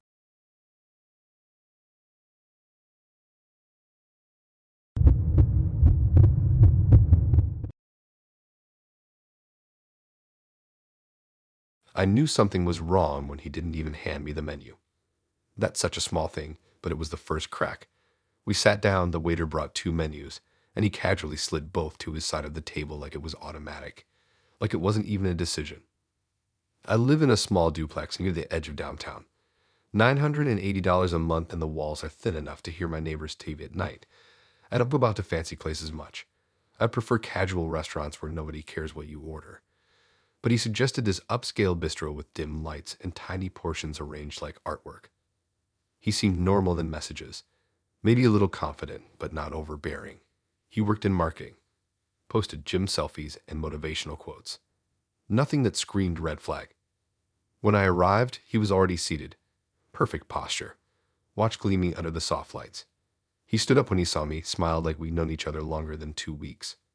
We sat. The waiter brought water and menus. And like I said, he took both. I laughed and reached for one, but he was already scanning the pages. He told the waiter he knew what we wanted. I felt a flicker of irritation. I said I hadn't even looked yet. He waved it off lightly and said he had it covered. Covered. I didn't like that word in that moment. The waiter looked between us, unsure, but he went ahead and placed the order. I tried to brush it off. Maybe he just wanted to impress me. Some guys think taking control is attractive. We talked while we waited. He asked about my week, about my job. But there was this weird familiarity in the way he spoke, like he was referencing inside jokes we didn't actually share. Then the food arrived. A creamy pasta dish with mushrooms and truffle oil. I stared at it. I don't like mushrooms. Never have. I said that casually, not wanting to make it a big deal. His smile faltered slightly. He said I did last time. My fork paused midair. Last time. I told him we'd never been here before. He shook his head slowly, like I was the one confused. Said I ordered this exact dish and loved it. I felt the tightness in my chest. I said that's not possible.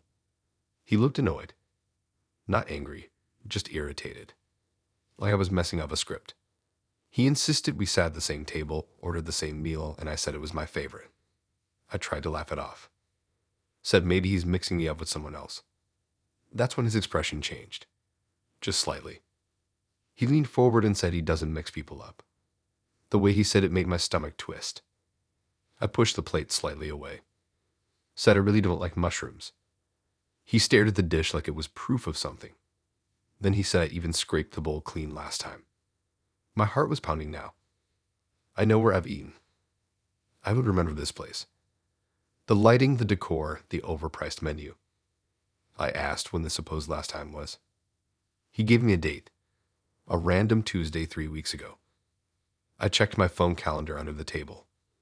3 weeks ago on that Tuesday, I was at my sister's birthday dinner in another city. I told him that. He didn't react the way a normal person would. No confusion. No apology. Just a slow blink. Then he said maybe I'm mistaken. Mistaken. Like my own memory was unreliable. I started feeling disoriented. He described details about the supposed previous dinner. Said I wore a blue sweater. Said I laughed at something about the waiter spilling water. None of that happened. I don't even own a blue sweater. I told him that. He looked genuinely frustrated. Said he doesn't understand why I'm pretending. Pretending. My throat felt dry. I scanned the restaurant. Everything looked normal. Couples eating quietly, soft music playing. But at our table, reality felt slightly tilted. I asked him directly if he had been here with someone else. He stiffened. Said of course not. That this was our spot. Our spot. I felt cold. I told him this is our first date. He said no, it isn't. He said this is our third. My heart started racing so fast I thought I might faint. Third. I said that's not true. He reached into his jacket pocket and pulled out his phone, opened his photo gallery, and turned the screen toward me. There was a picture of him sitting at this exact table, smiling, and across from him, slightly blurred but recognizable, was me, wearing a blue sweater. My breath caught in my throat. I stared at the image. It looked real. Same restaurant, same lighting, same angle. But I have no memory of being there. I don't own that sweater. I told him this isn't possible. He zoomed in slightly.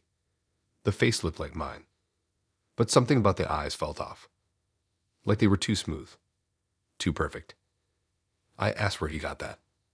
He said from our last date. He showed me another photo, this time of me laughing. Plate of pasta in front of me. Mushrooms visible. I felt dizzy.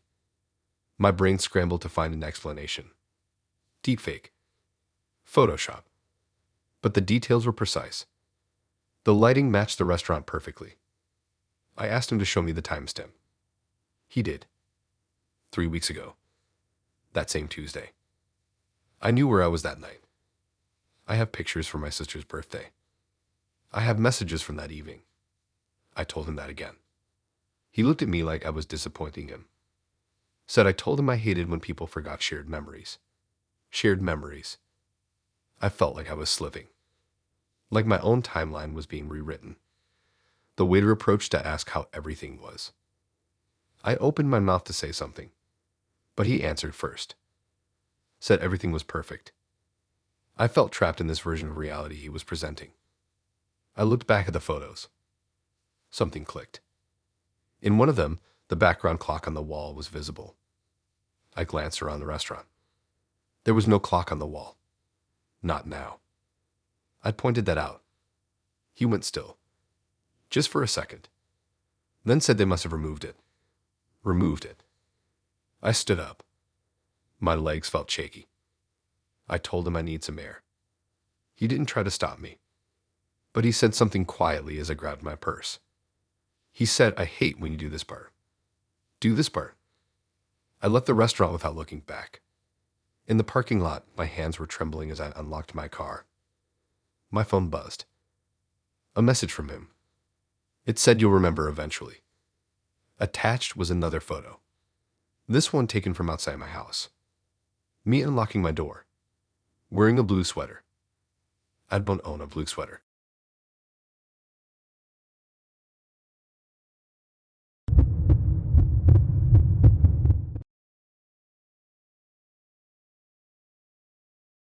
I should have panicked. That's what keeps looping in my head. Maybe if I had panicked earlier, things would have made more sense. Maybe it would have snapped me out of it, but I didn't. I stayed calm, and apparently that was exactly what she wanted. I live in a small townhouse near the edge of a suburban development. $1,250 a month and every house looks exactly the same. I don't do risky dates. Public places always. This one was at a wine bar that just opened downtown. Lots of glass, bright lighting, exposed concrete floors. The kind of place that tries hard to look modern. She seemed normal in messages. Confident, straightforward, not overly flirty. She suggested we meet at 7. I got there at 6:55 because I hate being late. She was already seated when I walked in. What struck me first wasn't her appearance. Even though she looked good, it was how relaxed she was. Not nervous. Not fidgeting. Just sitting there like she had been waiting for something predictable to happen. We ordered drinks. Conversation started easily. She asked about my job, my family, what I usually do on weekends. Normal stuff. But she kept steering the conversation toward reactions. How do you handle stress? What do you do when things don't go your way? Have you ever felt trapped somewhere? I answered honestly but lightly. Joked about work deadlines, traffic jams. Nothing dramatic. She listened closely, like she was taking mental notes. About 30 minutes in, she reached into her purse and pulled out a small envelope. Just a plain white one. She placed it on the table between us. I asked what it was. She said it was part of the evening. Part of the evening. I laughed a little because I thought maybe it was some quirky game. She told me to open it. I did. Inside was a printed sheet of paper. At the top it said observation checklist. My stomach tightened slightly. Below that were bullet points. Eye contact maintained. Voice steady. No visible agitation. Compliant posture. I looked up at her. She was watching me carefully. I asked if this was a joke. She said not exactly. She said she likes to study behavior in controlled settings. Controlled settings. I glanced around the wine bar. People laughing. Music playing. Nothing controlled about it. I told her this was weird. She smiled gently and said thank you for being cooperative. That's when something shifted. Cooperative. Like I was participating in something without realizing it. I asked what she meant. She leaned back and folded her hands on the table. Said most men panic by this point. My chest felt tight. Panic about what? She gestured vaguely at the envelope. At the checklist. At me. Said some guys be defensive. Some laugh it off too loudly. Some stand up and leave. I was still sitting there, trying to process. She nodded approvingly. Said I was doing well. Doing well. Like this was an evaluation. I felt heat rising in my face. I asked what happens if someone panics. She shrugged slightly. Said the evening ends early. How early? She didn't answer directly. Instead, she reached into her purse again and pulled out her phone. Opened a folder labeled Sessions. Sessions. She scrolled briefly, then turned the screen toward me. It was a list of dates. First names only. Each with a short note next to them. Defensive. Argumentative. Left at phase 2. Phase 2. I swallowed hard. I asked what phase 2 was. She said we weren't there yet. Yet. My mind was racing, trying to decide if this was some kind of elaborate social experiment. Maybe she was a psychology student. Maybe this was for a class. I asked if this was research. She tilted her head and said in a way. I asked if I consented to that. She smiled slightly and said you showed up, didn't you? That answer made my skin crawl. I looked around again. The bartender was polishing glasses. A couple near the window was taking selfies. Everything normal. But at our table, the air felt heavier. She slid the checklist back toward herself and marked something with a pen. I caught a glimpse. Remained seated despite discomfort. My heart started pounding harder. I said I'm uncomfortable. She nodded. Said that's expected around this stage. Stage. I asked what stage we were in. She said evaluation of control response. Control response. I felt like I was being slowly boxed in by language. Every word she used sounded clinical. Detach. I told her I didn't sign up for this. She said most don't. That's the point. I stared at her. She didn't look unstable. She looked calm. Measured. Which made it worse. I asked what happens next. She smiled. Said usually this is where they test boundaries. I asked what boundaries. She leaned forward slightly and said like whether you'd stay if I asked you to hand over your phone. My stomach dropped. I laughed nervously and said it's not happening. She watched my face closely, then nodded slowly. Said good. That was the right reaction. I felt dizzy. Like every response I gave was being categorized. I asked what she was trying to prove. She said she's refining a method. Method for what? She said selecting stable partners. Partners. This didn't feel like a date anymore.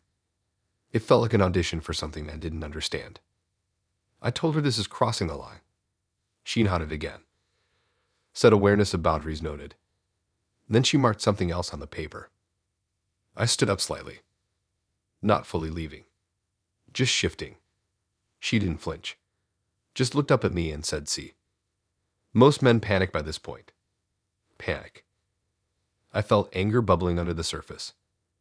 But I forced myself to stay calm. because now I didn't want to confirm whatever she expected. I sat back down slowly. She smiled, said thank you. Thank you for being cooperative. That word again. Cooperative. Like I was complying with something. I asked how many sessions she had done. She said enough. I asked if any of them knew they were part of this. She said some figured it out. I asked what happened to them. She paused for a second, then said they didn't pass. Didn't pass what? She didn't answer. Instead, she glanced at the door briefly, for the first time all night, then back at me. I suddenly wondered if someone else was involved, if this was being observed beyond our table. I scanned the room carefully. No obvious cameras, but that didn't mean anything. She closed the folder on her phone, folded the checklist, and slipped it back into the envelope. Then she said something that made my blood run cold. She said, "You've made it further than most." Further. I asked further toward what? She leaned back and studied me, like she was deciding something. Then she said, "Phase 3 is about trust." My throat felt dry. I asked what Phase 3 involves. She smiled softly and said, "You'll see." I stood up fully this time, grabbed my jacket. She didn't try to stop me, just watched. And as I walked toward the door, she called out quietly, said, "Interesting." I paused, not turning around. She added one more thing. She said, "You didn't panic. That's rare." I didn't respond. I walked out into the night air. My hands were shaking now. Not from fear exactly, but from the realization that I had been measured for something I never agreed to. When I got home, there was an envelope taped to my door. Plain white. My name written neatly on the front. Inside was a single sheet of paper. At the top it said Phase 3 scheduled.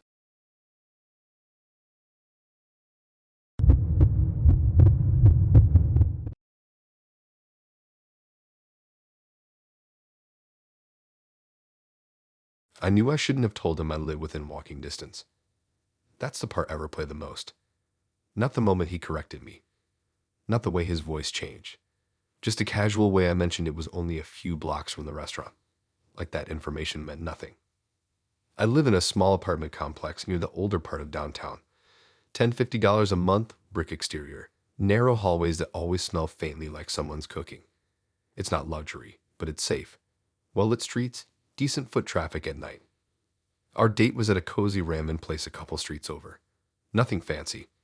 Loud enough that you don't feel awkward during silences. We matched online a week earlier. His profile seemed normal. Dog photos, hiking pictures, some gym shots. He messaged consistently but not obsessively. I didn't see any obvious red flags. Dinner itself was fine. He was polite, asked good questions, laughed at my jokes. He paid without making it weird. If the night had ended at the restaurant door, I probably would have called it a solid first date. But when we stepped outside, he immediately said he'd walk me home. I told him it wasn't necessary. He insisted. Said it's late, and he'd feel better knowing I got home safe. I hesitated for a second, but didn't want to make it awkward. The streets were still busy. I figured it was harmless. We started walking. At first, the conversation continued like normal, talking about random stuff, work schedules, weekend plans, but he walked slightly ahead of me instead of beside me, like he already knew where we were going. I didn't think much of it until we reached the first intersection. I usually take a left there. It's a little longer but better lit. Instead, just to test something, I turned right. He stopped mid-step, looked at me strangely, and said that's not the way. My stomach tightened.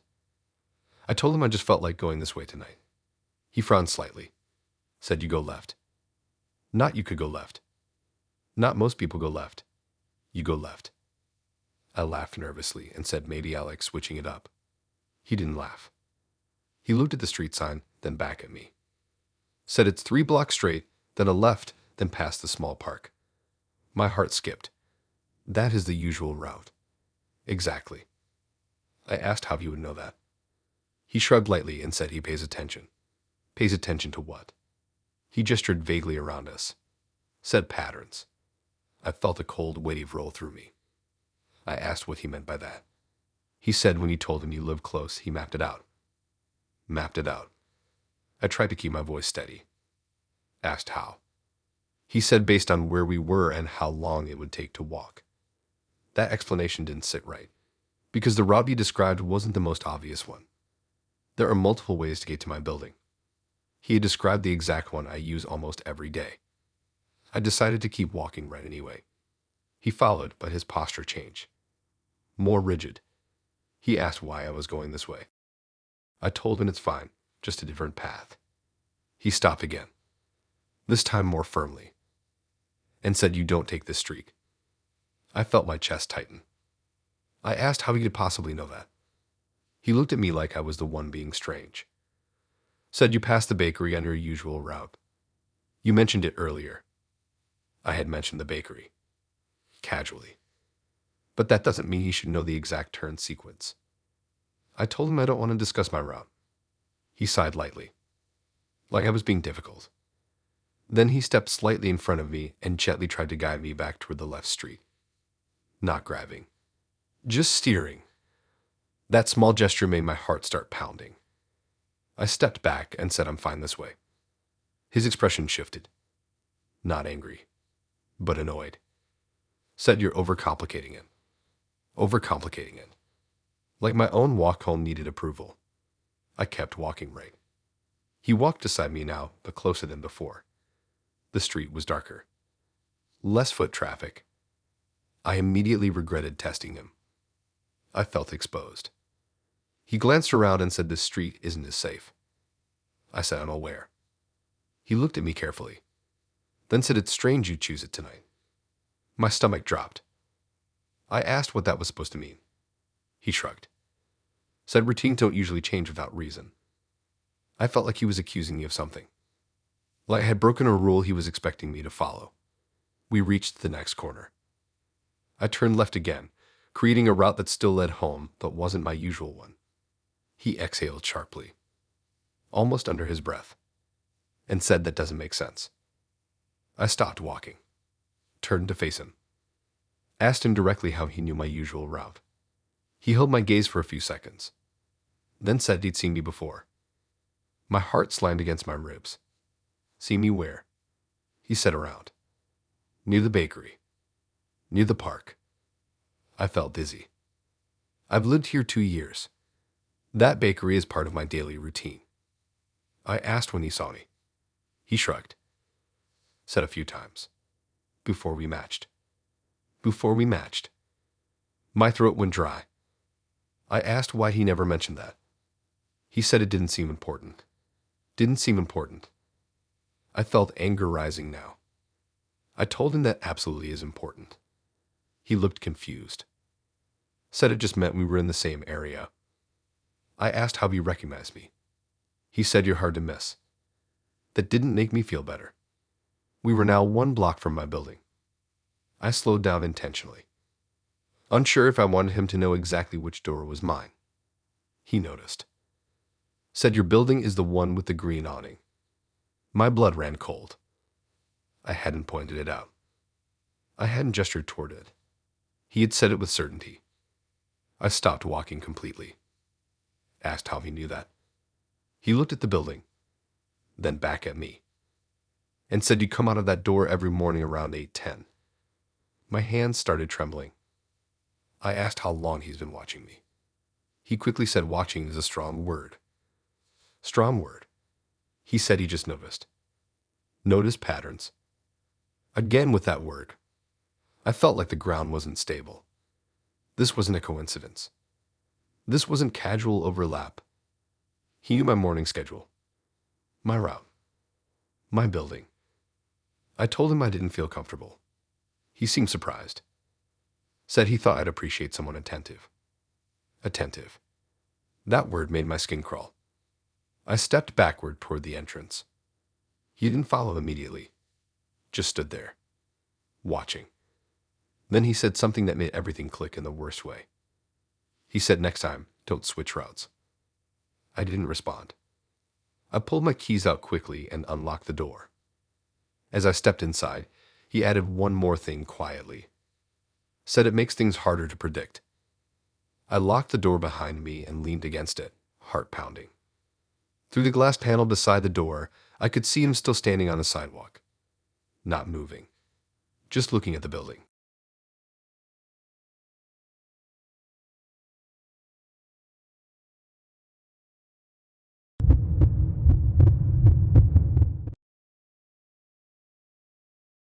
I should have lied.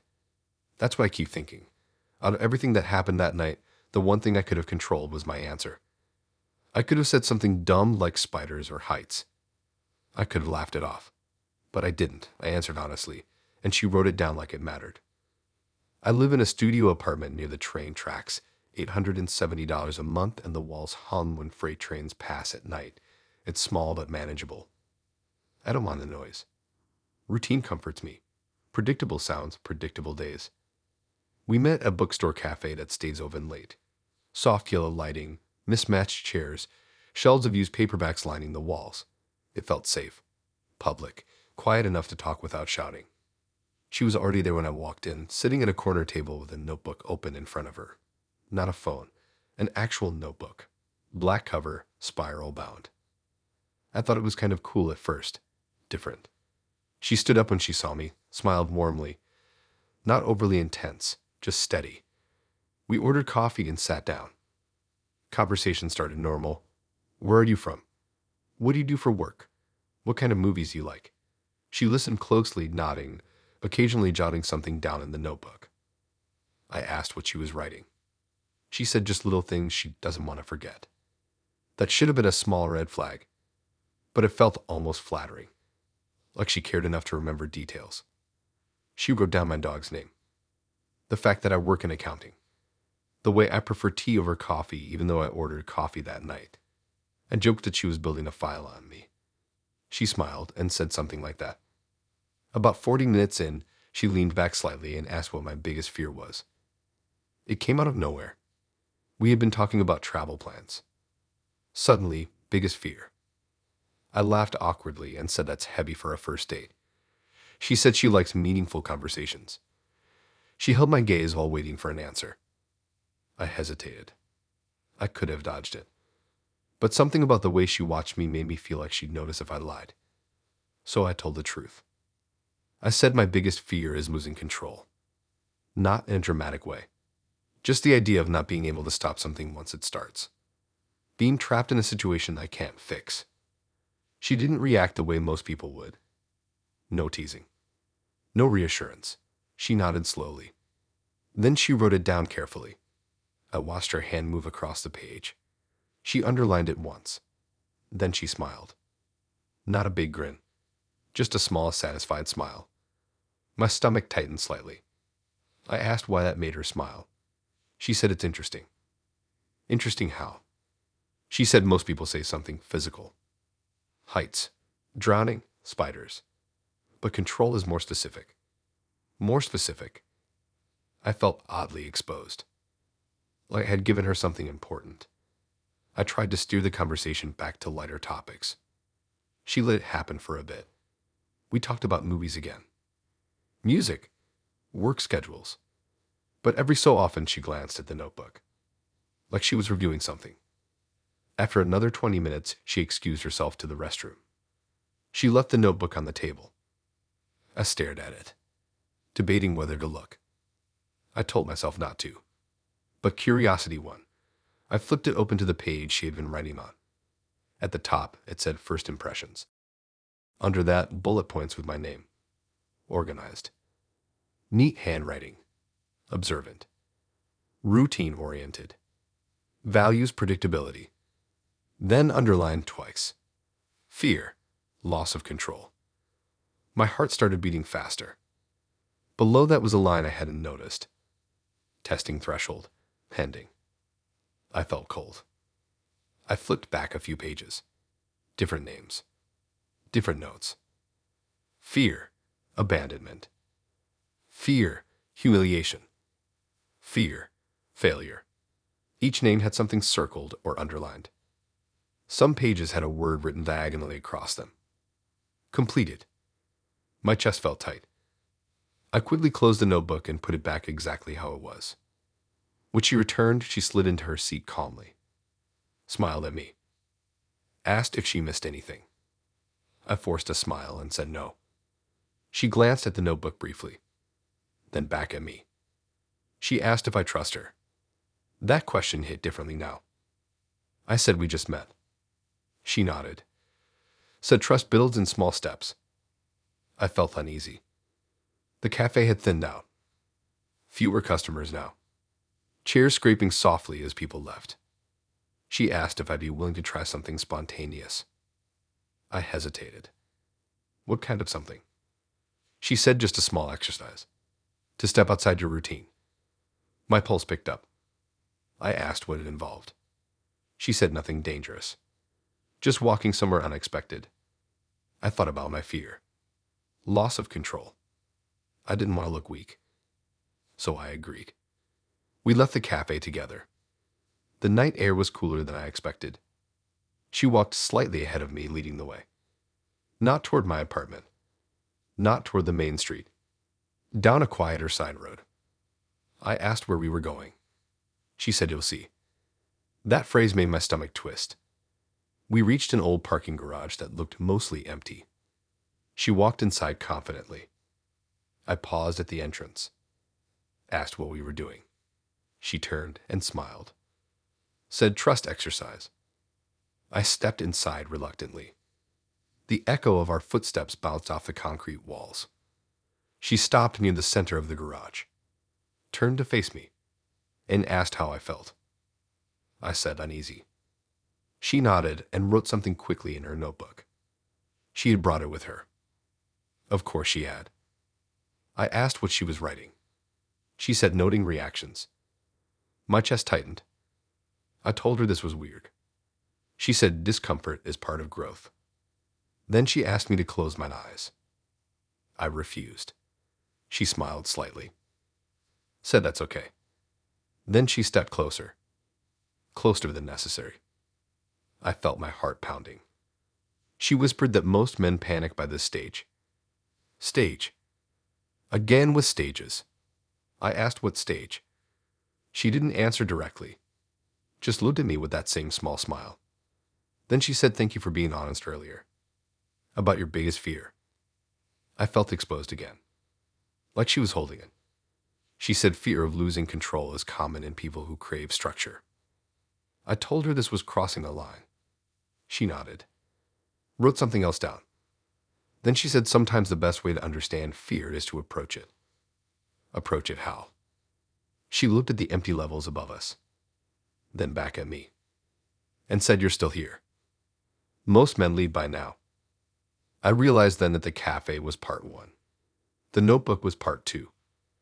This parking garage was part 3. I wasn't on a date. I was in some kind of personal experiment. I stepped backward slowly. Told her I'm leaving. She didn't try to stop me. Just watched. And as I turned to walk toward the exit, she called out softly. Said that's interesting. I didn't look back. When I reached the street, my hands were shaking. I walked home quickly, glancing over my shoulder more than once. Later that night, I found a folded piece of paper slipped under my apartment door. Inside was a photocopy of the notebook page. My name at the top. And under fear, loss of control. One word written beside it.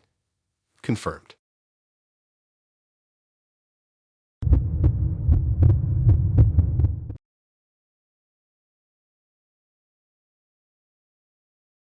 I knew the date was over before he said it. I just didn't realize it might not be that simple to leave. It was one of those nights where everything felt slightly off from the start, but nothing big enough to justify walking out. I live in a small apartment above a hardware store, $890 a month, and always smells faintly like sawdust. I don't do dramatic first dates.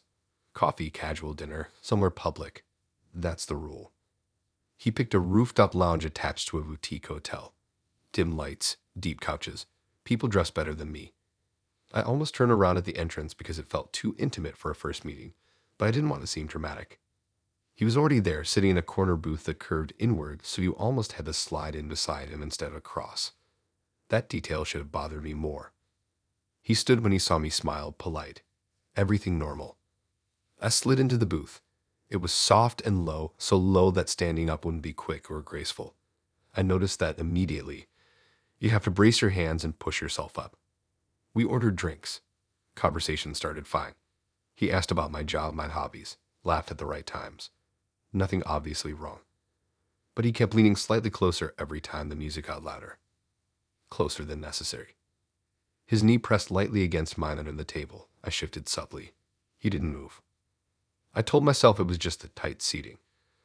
About 20 minutes in, he started asking stranger questions. How do you handle confrontation? Do you prefer to avoid conflict or address it directly? What's your first instinct when you feel cornered? Cornered. I laughed awkwardly and said that's an intense question. He smiled like that was the point. I said I usually just remove myself from situations that feel off. He nodded slowly, like he was filing that away. Another 20 minutes passed. The drinks were strong. Stronger than I expected. I hadn't eaten much that day, and I started feeling slightly lightheaded. I told him I might head out soon. That's when his expression changed. Not angry, just focused. He leaned in closer, close enough that I could smell his cologne, and said if you stand up right now, they'll make this harder. My stomach dropped. I froze. I asked what he meant. He leaned back slightly but kept his eyes locked on mine. Said leaving abruptly can complicate things. Complicate what? He shrugged lightly. Said people notice. I glanced around. No one was looking at us. Just couples talking quietly, a bartender polishing glasses. I told him I didn't understand. He tilted his head slightly and said sudden movements attract attention. My chest tightened. I said I just need to go home. He smiled faintly and said I'm not stopping you. But if you stand up too fast, it could look dramatic. Dramatic. Like I was the problem. I became hyper-aware of the booth. How low it was. How his leg was angled slightly toward the exit side. Not blocking me completely. Just enough. I shifted forward slightly, testing the space. He leaned in again, and repeated that it would make this harder. Harder how? He didn't answer directly. Instead, he reached casually toward the table and turned my phone face down. Said you don't need distractions. My heart started pounding. I reached for my phone. He placed his hand lightly over mine. Not squeezing. Just resting. But it stopped me. He said relax. You're safe. That word felt wrong. I said I'm not accusing you of anything. I just want to leave. He nodded slowly. Said that's your choice. But then he added something that made my throat go dry. Said the bartender is a friend. I looked toward the bar. The bartender glanced over briefly, then looked away.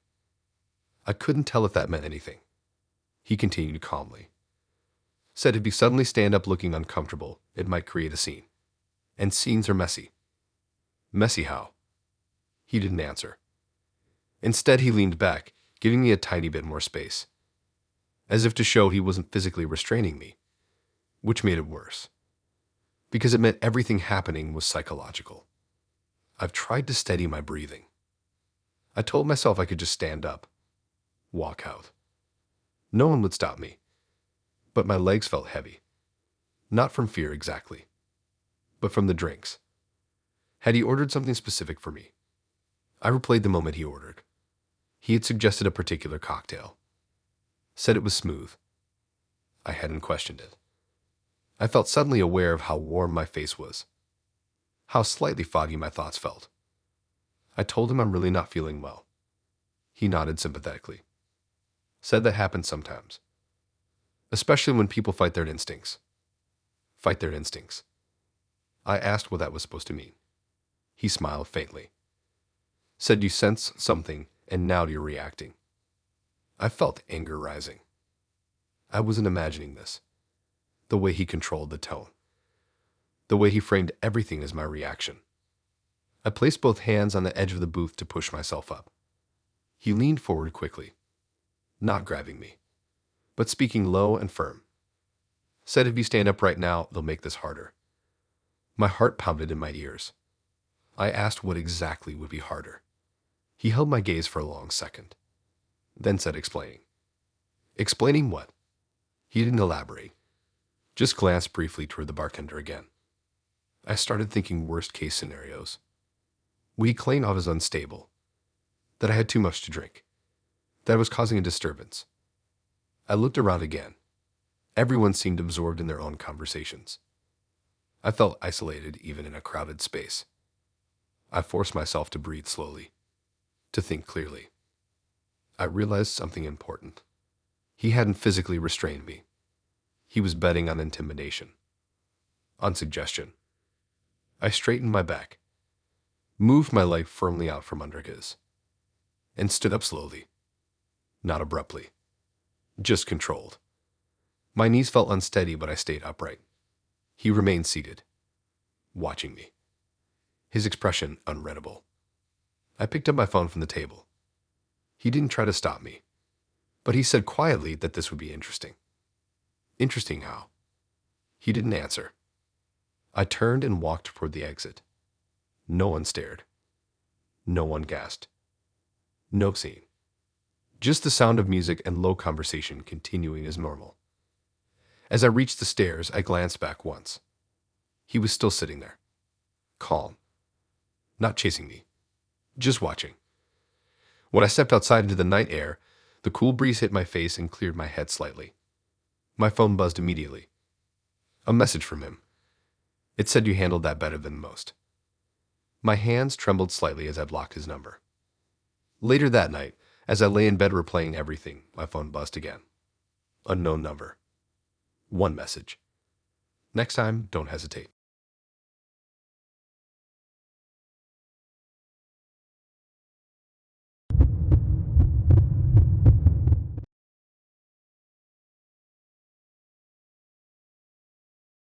I should have lied.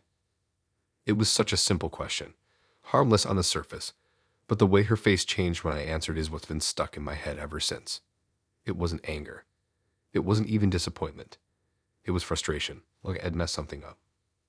I live in a mid-rise apartment building near the river, $1,350 a month, and honestly more than I should be paying, but the view makes it worth it. I'm not reckless with dating. I always tell at least one person where I'm going. Screenshot the profile. Location shared. Basic stuff. We matched online and she suggested a small cocktail bar tucked under a bridge downtown. Exposed beams, low ceilings, dark corners. The kind of place that looks cool in pictures but feels slightly claustrophobic in person. I almost suggested somewhere brighter, but I didn't want to seem difficult. She was already there when I arrived, sitting at a two-person table near the back wall. The table was positioned so her back faced the exit and I faced the interior of the room. That detail didn't register as important until later. She stood up, smiled, and hugged me briefly like we were already comfortable. She smelled like vanilla and something sharper underneath. We ordered drinks. Conversation started smooth. She was funny in a quiet way, observant. She noticed details about me that most people don't, like the way I tap my fingers when I'm thinking. About 30 minutes in, after the second round of drinks, she leaned her chin into her hand and asked if anyone knew where I was. Just like that. Casual. I laughed lightly and said, "Yeah, my sister." Her expression shifted instantly. A slight frown. Barely noticeable if you weren't looking for it. But I saw it. I asked what. She shook her head quickly and said nothing. Then she asked how exactly my sister knew. I told her I sent her the location and the name of the place. She stared at me for a second too long. Then said that's smart. But the tone didn't match the words. I felt a slow unease building. I asked why she wanted to know. She shrugged and said she was just curious how cautious I am. I tried to keep it light and said I'm not trying to end up on a missing person poster. She didn't laugh. Instead, she looked around the bar slowly, like she was calculating something. The music was low and heavy, bass humming through the floor. I noticed then that we were in one of the darker corners. The lighting over our table was dimmer than the rest of the room. I hadn't picked the table. She had. She leaned forward and asked if anyone else knew. I said no, just my sister. She asked if she expected me home at a certain time. I told her not really, but she'd probably check in later. The frown returned. More obvious this time. I asked why it mattered. She said it doesn't. But her fingers were tapping lightly against her glass now. I started feeling like I'd given the wrong answer. which makes no sense. There isn't a wrong answer to that question unless someone is hoping for a different one. I decided to test something.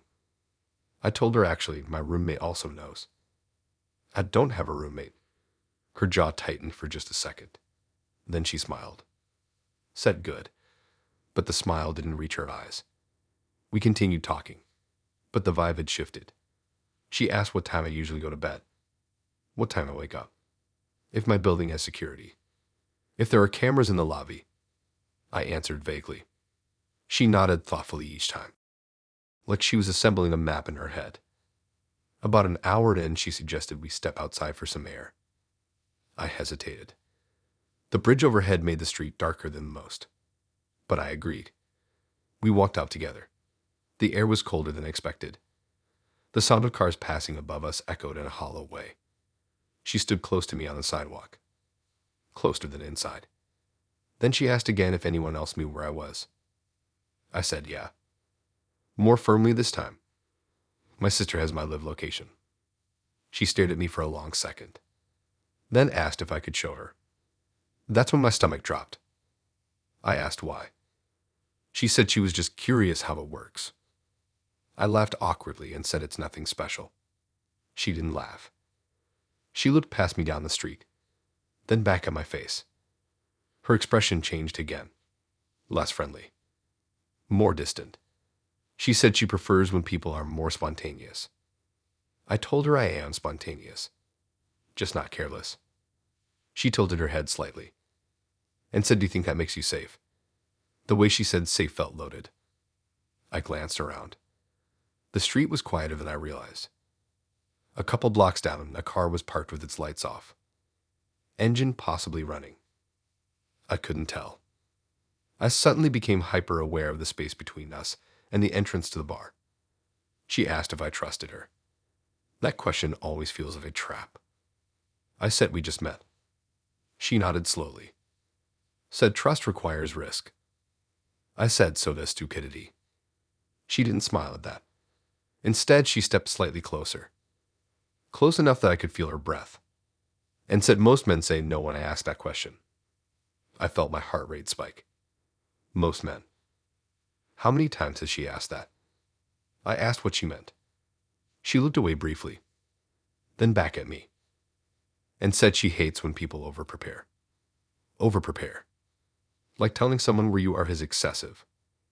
I said it's basic safety. She looked genuinely annoyed now. Said it ruins the mystery. Mystery. That word made my skin crawl. I took a small step back, toward the bar entrance. She noticed immediately.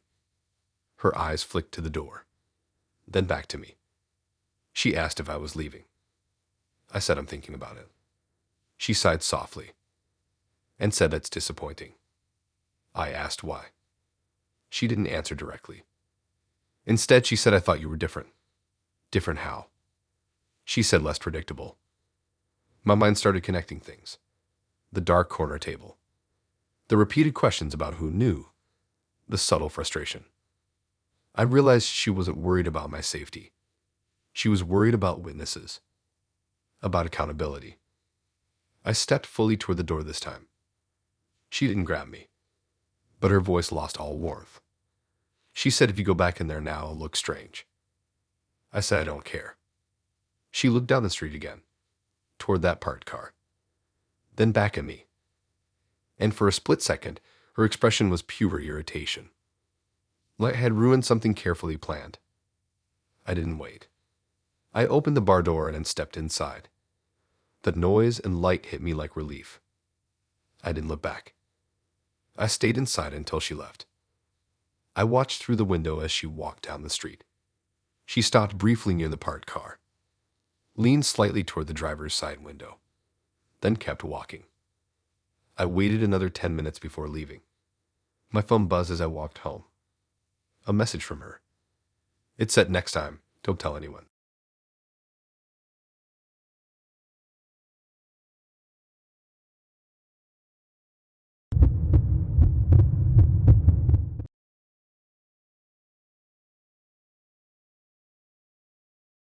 I should have left when she said the word fate like it was a warning instead of a belief. Some people say they believe in fate in a cute way. Like, oh, we were meant to meet. How romantic. That's not how she said it. She said it like she had proof. Like she had been tracking something. I had finally walked into it.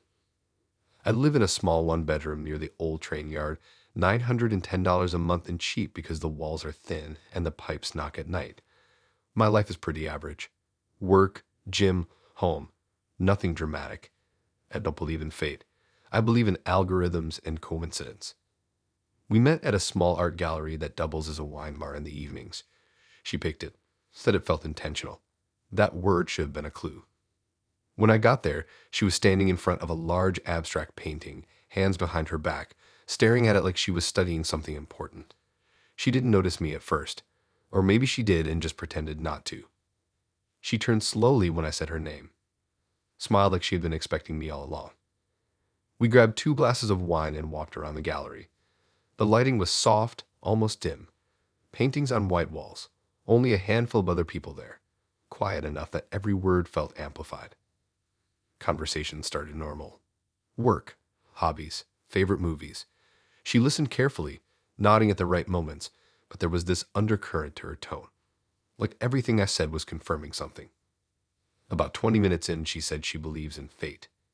I shrugged and said I don't really. She smiled in a way that didn't look offended. Said that's okay. You don't have to believe in it for it to be real. My stomach tightened a little.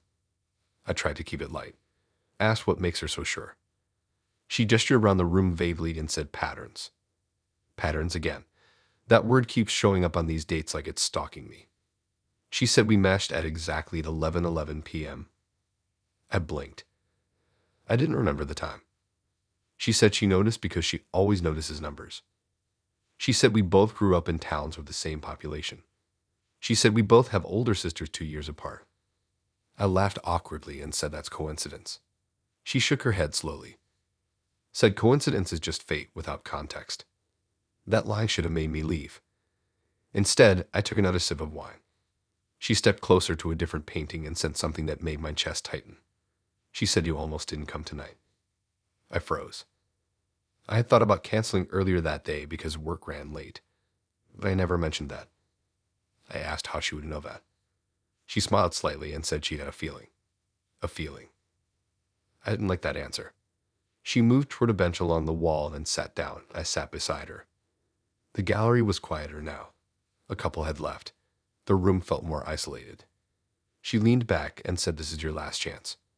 My brain stalled. Last chance for what? She looked at me steadily.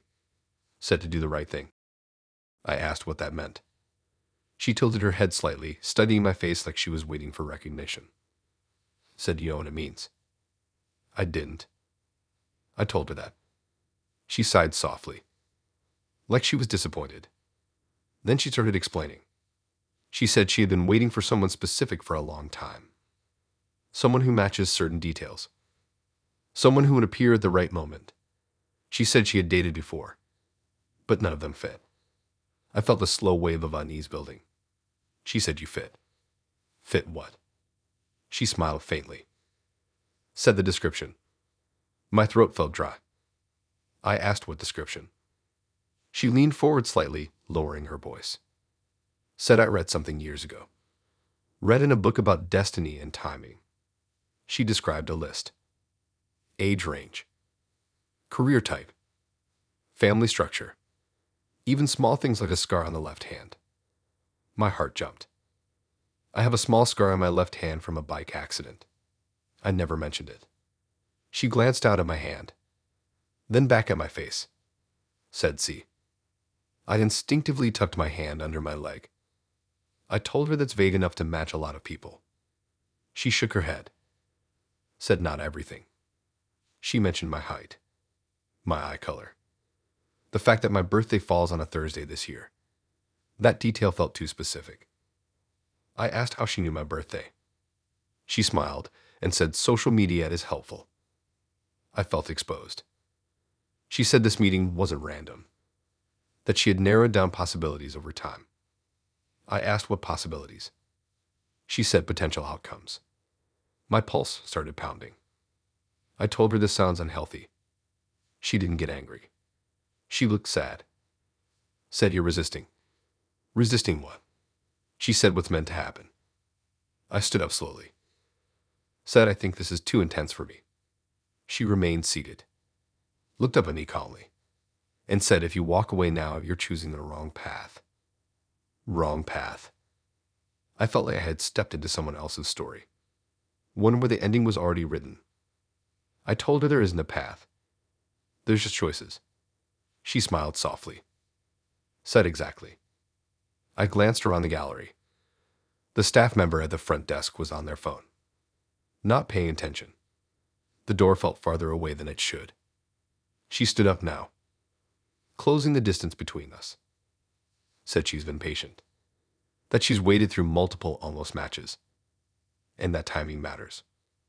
I asked what happens if I don't agree. She paused. Then said then the cycle continues.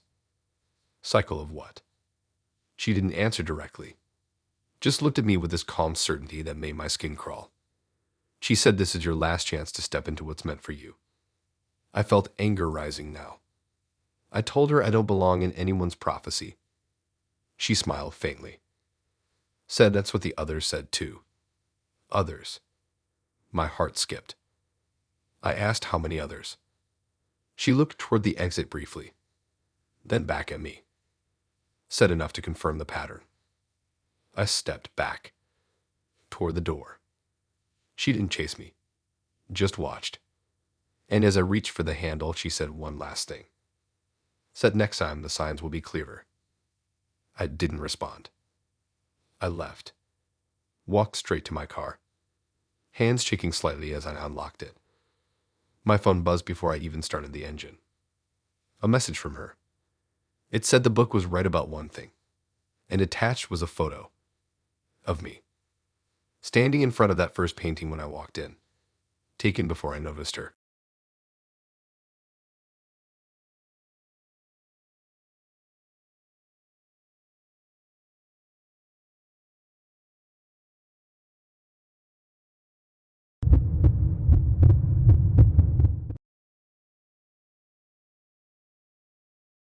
I should have noticed how calm he was the entire night. That's what feels wrong now. Not that he raised his voice or acted aggressive. He didn't. He was steady, controlled, like someone who already knew how everything would play out. I live in a narrow townhouse at the end of a quiet street, $12 a month and honestly overpriced for how thin the walls are. But it's close to my office and the neighborhood is usually peaceful. I always meet first dates in public and I never let them know exactly where I live. That's my rule. This time I broke it. He suggested a small suite, which he placed about 5 blocks from my house. I didn't think much of it because it's busy and well lit. I figured it wouldn't matter if he knew the general area. Dinner started normal. He was polite, maybe a little too observant. He asked questions and remembered every small detail I mentioned. What time I usually wake up. What days I work from home. Even the name of my street when I casually referenced it once. I didn't think about it in the moment. After we finished eating, he insisted on walking me home. I said it wasn't necessary. He said he'd feel better knowing I got inside safely. That line always sounds sweet until it doesn't. We walked in comfortable silence at first. The air was cool, the streetlights casting long shadows on the sidewalk. He walked half a step behind me, which felt odd. Not beside me. Not ahead. Just behind. I tried to keep conversation light, but he wasn't talking much anymore. Just looking around. Noticing things. When we reached my block, my heart started beating a little faster. I didn't like that he would now know exactly which door was mine. I told myself I was overthinking it. As we got closer, I slowed down slightly. Not on purpose. Just instinct. He didn't slow. He stayed that same half step behind me. We reached my front steps. I pulled my keys out of my bag. That's when I felt it. That subtle shift. The air felt heavier. I turned slightly to say goodnight. He was smiling. Calmly. Not wide. Not playful. Just steady. And he said, relax. This is usually where they realize it's too late. My stomach dropped so hard it felt like I missed a step. I froze with my key halfway to the lock. I asked what he meant. He didn't raise his voice. Didn't move closer. Just kept smiling. Said most of them figure it out right here. Most of them. My throat went dry. I tried to laugh like it was a joke. It didn't come out all right. I said, "Figure what out?" He glanced at my door, then back at me, and said that they already gave me what I needed. My hands started trembling. I asked what he needed. He tilted his head slightly. Said access. Access to what? I stared at my door, then back at him. He said, "You told me everything during dinner. Your routine. When you're home alone. When you leave for work. When your neighbor walks his dog." He listed details casually. Details I had mentioned without thinking. My pulse was pounding in my ears. I said, "That doesn't mean anything." He shrugged lightly. Said, "It means I don't need to rush." That line made my chest feel tight. I finally pushed the key into the lock. He didn't try to stop me. Just watched. He said, "You feel it now, don't you?" That moment. I didn't answer. I turned the key. The lock clicked. I pushed the door open slightly. He stepped forward just enough that his shoe blocked it from closing. Not forcefully. Just enough. My heart jumped into my throat. I told him to move. He smiled again. Said, "This is the part where they understand the timing." Timing of what? He didn't answer directly. Instead, he said, "You invited me here." I said I did not. He nodded slowly. Said, "By walking home with me. By confirming which door is yours. By unlocking it in front of me." My hands were shaking now. I tried to push the door closed. His shoe stayed there. Not pushing back. Just preventing it. He leaned slightly closer. Close enough that I could see how calm his eyes were. And said, "Relax. It's already done." My brain was racing. Done what? He stepped back suddenly. Moved his shoe. Like he wasn't trying to force his way in, which somehow made it worse. I stepped inside quickly and tried to close the door. Before it shut fully, he spoke again. Said, "Check your mailbox tomorrow." Then he walked down the steps slowly. Not running. Not rushing. Just calm. I locked the door immediately. Deadbolt. Chain. Every lock I had. My heart was slamming against my ribs. I peered through the side window. He was halfway down the street already. Hands in his pockets. Not looking back. I stayed awake most of the night. Every small sound made me tense. Every car passing felt like it was slowing down. The next morning, I almost convinced myself it had been some weird attempt at humor. Until I remembered what he said about the mailbox. I went outside around 9 a.m. The street looked normal. Sunlight on the pavement. No sign of him. I opened my mailbox. Inside was a small envelope. No stamp. No address. Just my name written neatly. I felt my stomach twist. I took it inside. Locked the door behind me. Opened it at the kitchen counter. Inside was a printed sheet of paper. It was a schedule. My schedule. Wake up times. Work days. Gym days. Even the nights I usually order takeout. Some of it was accurate. Some of it wasn't. At the bottom, in small neat letters, it said this is usually where they realize it's too late. I looked up from the paper slowly. My front door was still locked. But for the first time since moving in, it didn't feel like protection. It felt like something temporary.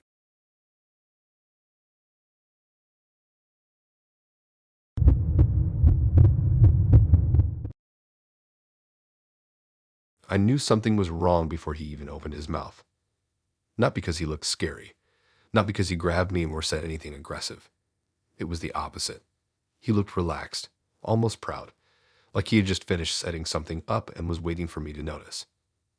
I live in a small duplex at the end of a dead-end street, $1,000 a month and honestly too quiet most nights. I like quiet though. I like knowing when something is out of place. I always check my locks twice. I don't bring first dates home. Ever. This time I didn't technically bring him home. We met at a taco place about 3 blocks away. Crowded, loud neon lights. He seemed normal. Funny even. Easy to talk to. He asked about my job, my dog, my neighbors. Little details. I didn't think much of it. When we finished eating, he offered to walk me back to my car. I told him I walked. He said then he'd walk me home. I hesitated, but it was close, and there were still people out. I told myself it was fine. The walk was normal at first. Small talk, joking about the music inside the restaurant. But he kept glancing at the houses as we passed them. Not in a casual way, more like he was confirming something. When we turned onto my street, he slowed down slightly. I didn't. I wanted to get inside, say goodnight, and be done. As we approached my place, I felt that weird tightening in my chest, the kind you get when you feel watch, but you can't explain why. I reached my front door and pulled my keys out. He stepped closer behind me.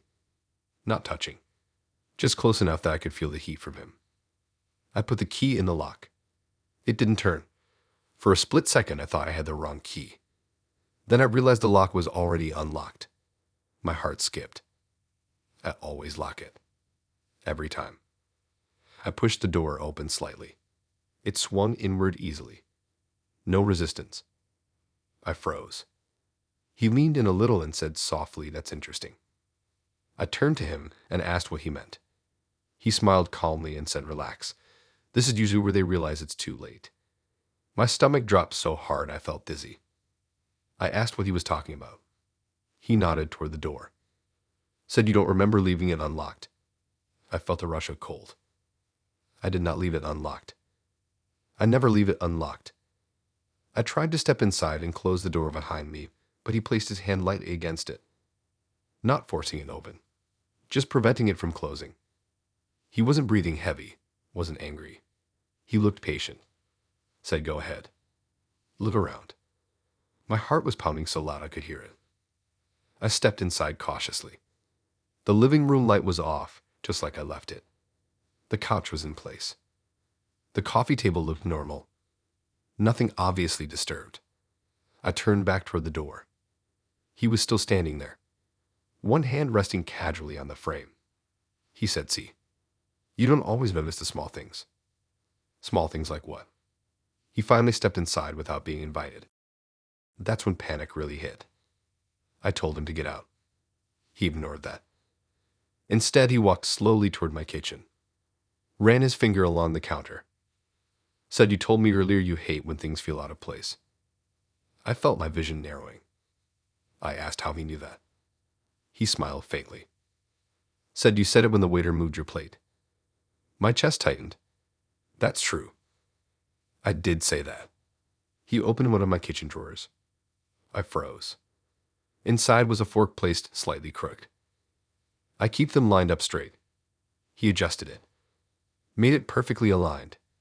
Said, "There. That's better." I felt like the floor shifted. I asked if he had been here before. He didn't answer directly. Instead, he walked toward my hallway. My bedroom is at the end. I moved quickly in front of him, told him to leave. He looked at me calmly. Said, "You invited me."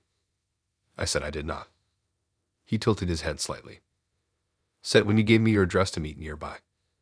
When you confirmed you live alone. When you told me your neighbor works nights." My heart was slamming against my ribs. I said, "That doesn't give you permission." He nodded. Said, "Permission is a flexible concept." I felt like I couldn't breathe properly. I glanced for the door. It was still open. I could run. But he was closer to it than I was now. He stepped back suddenly. Gave me space. Said, "Relax. If I wanted to hurt you, I wouldn't be talking." That sentence made my blood run cold. I asked again if he had been inside before tonight. He finally answered. Said only once. Once. My knees felt weak. He said it was easy. "Your spare key is under the third flower pot." My stomach dropped. I don't have a spare key under a flower pot. I never would. He watched my face closely, then smiled slightly. Said, "See, you're not as careful as you think." I realized something then. He was guessing, testing reactions. He didn't know, but he was trying to make me doubt my own memory. I forced myself to stay still, to not confirm anything. I said, "You're wrong. There is no spare key." He held my gaze, long enough that I almost broke. Then he shrugged lightly. Said, "Good. Because the last one did. Last one. My throat felt dry. I asked what last one. He smiled calmly. Said relax. This is usually where they realize it's too late. He took a slow step backward toward the door. Said lock it better next time. Then he walked out. Just like that. No rush.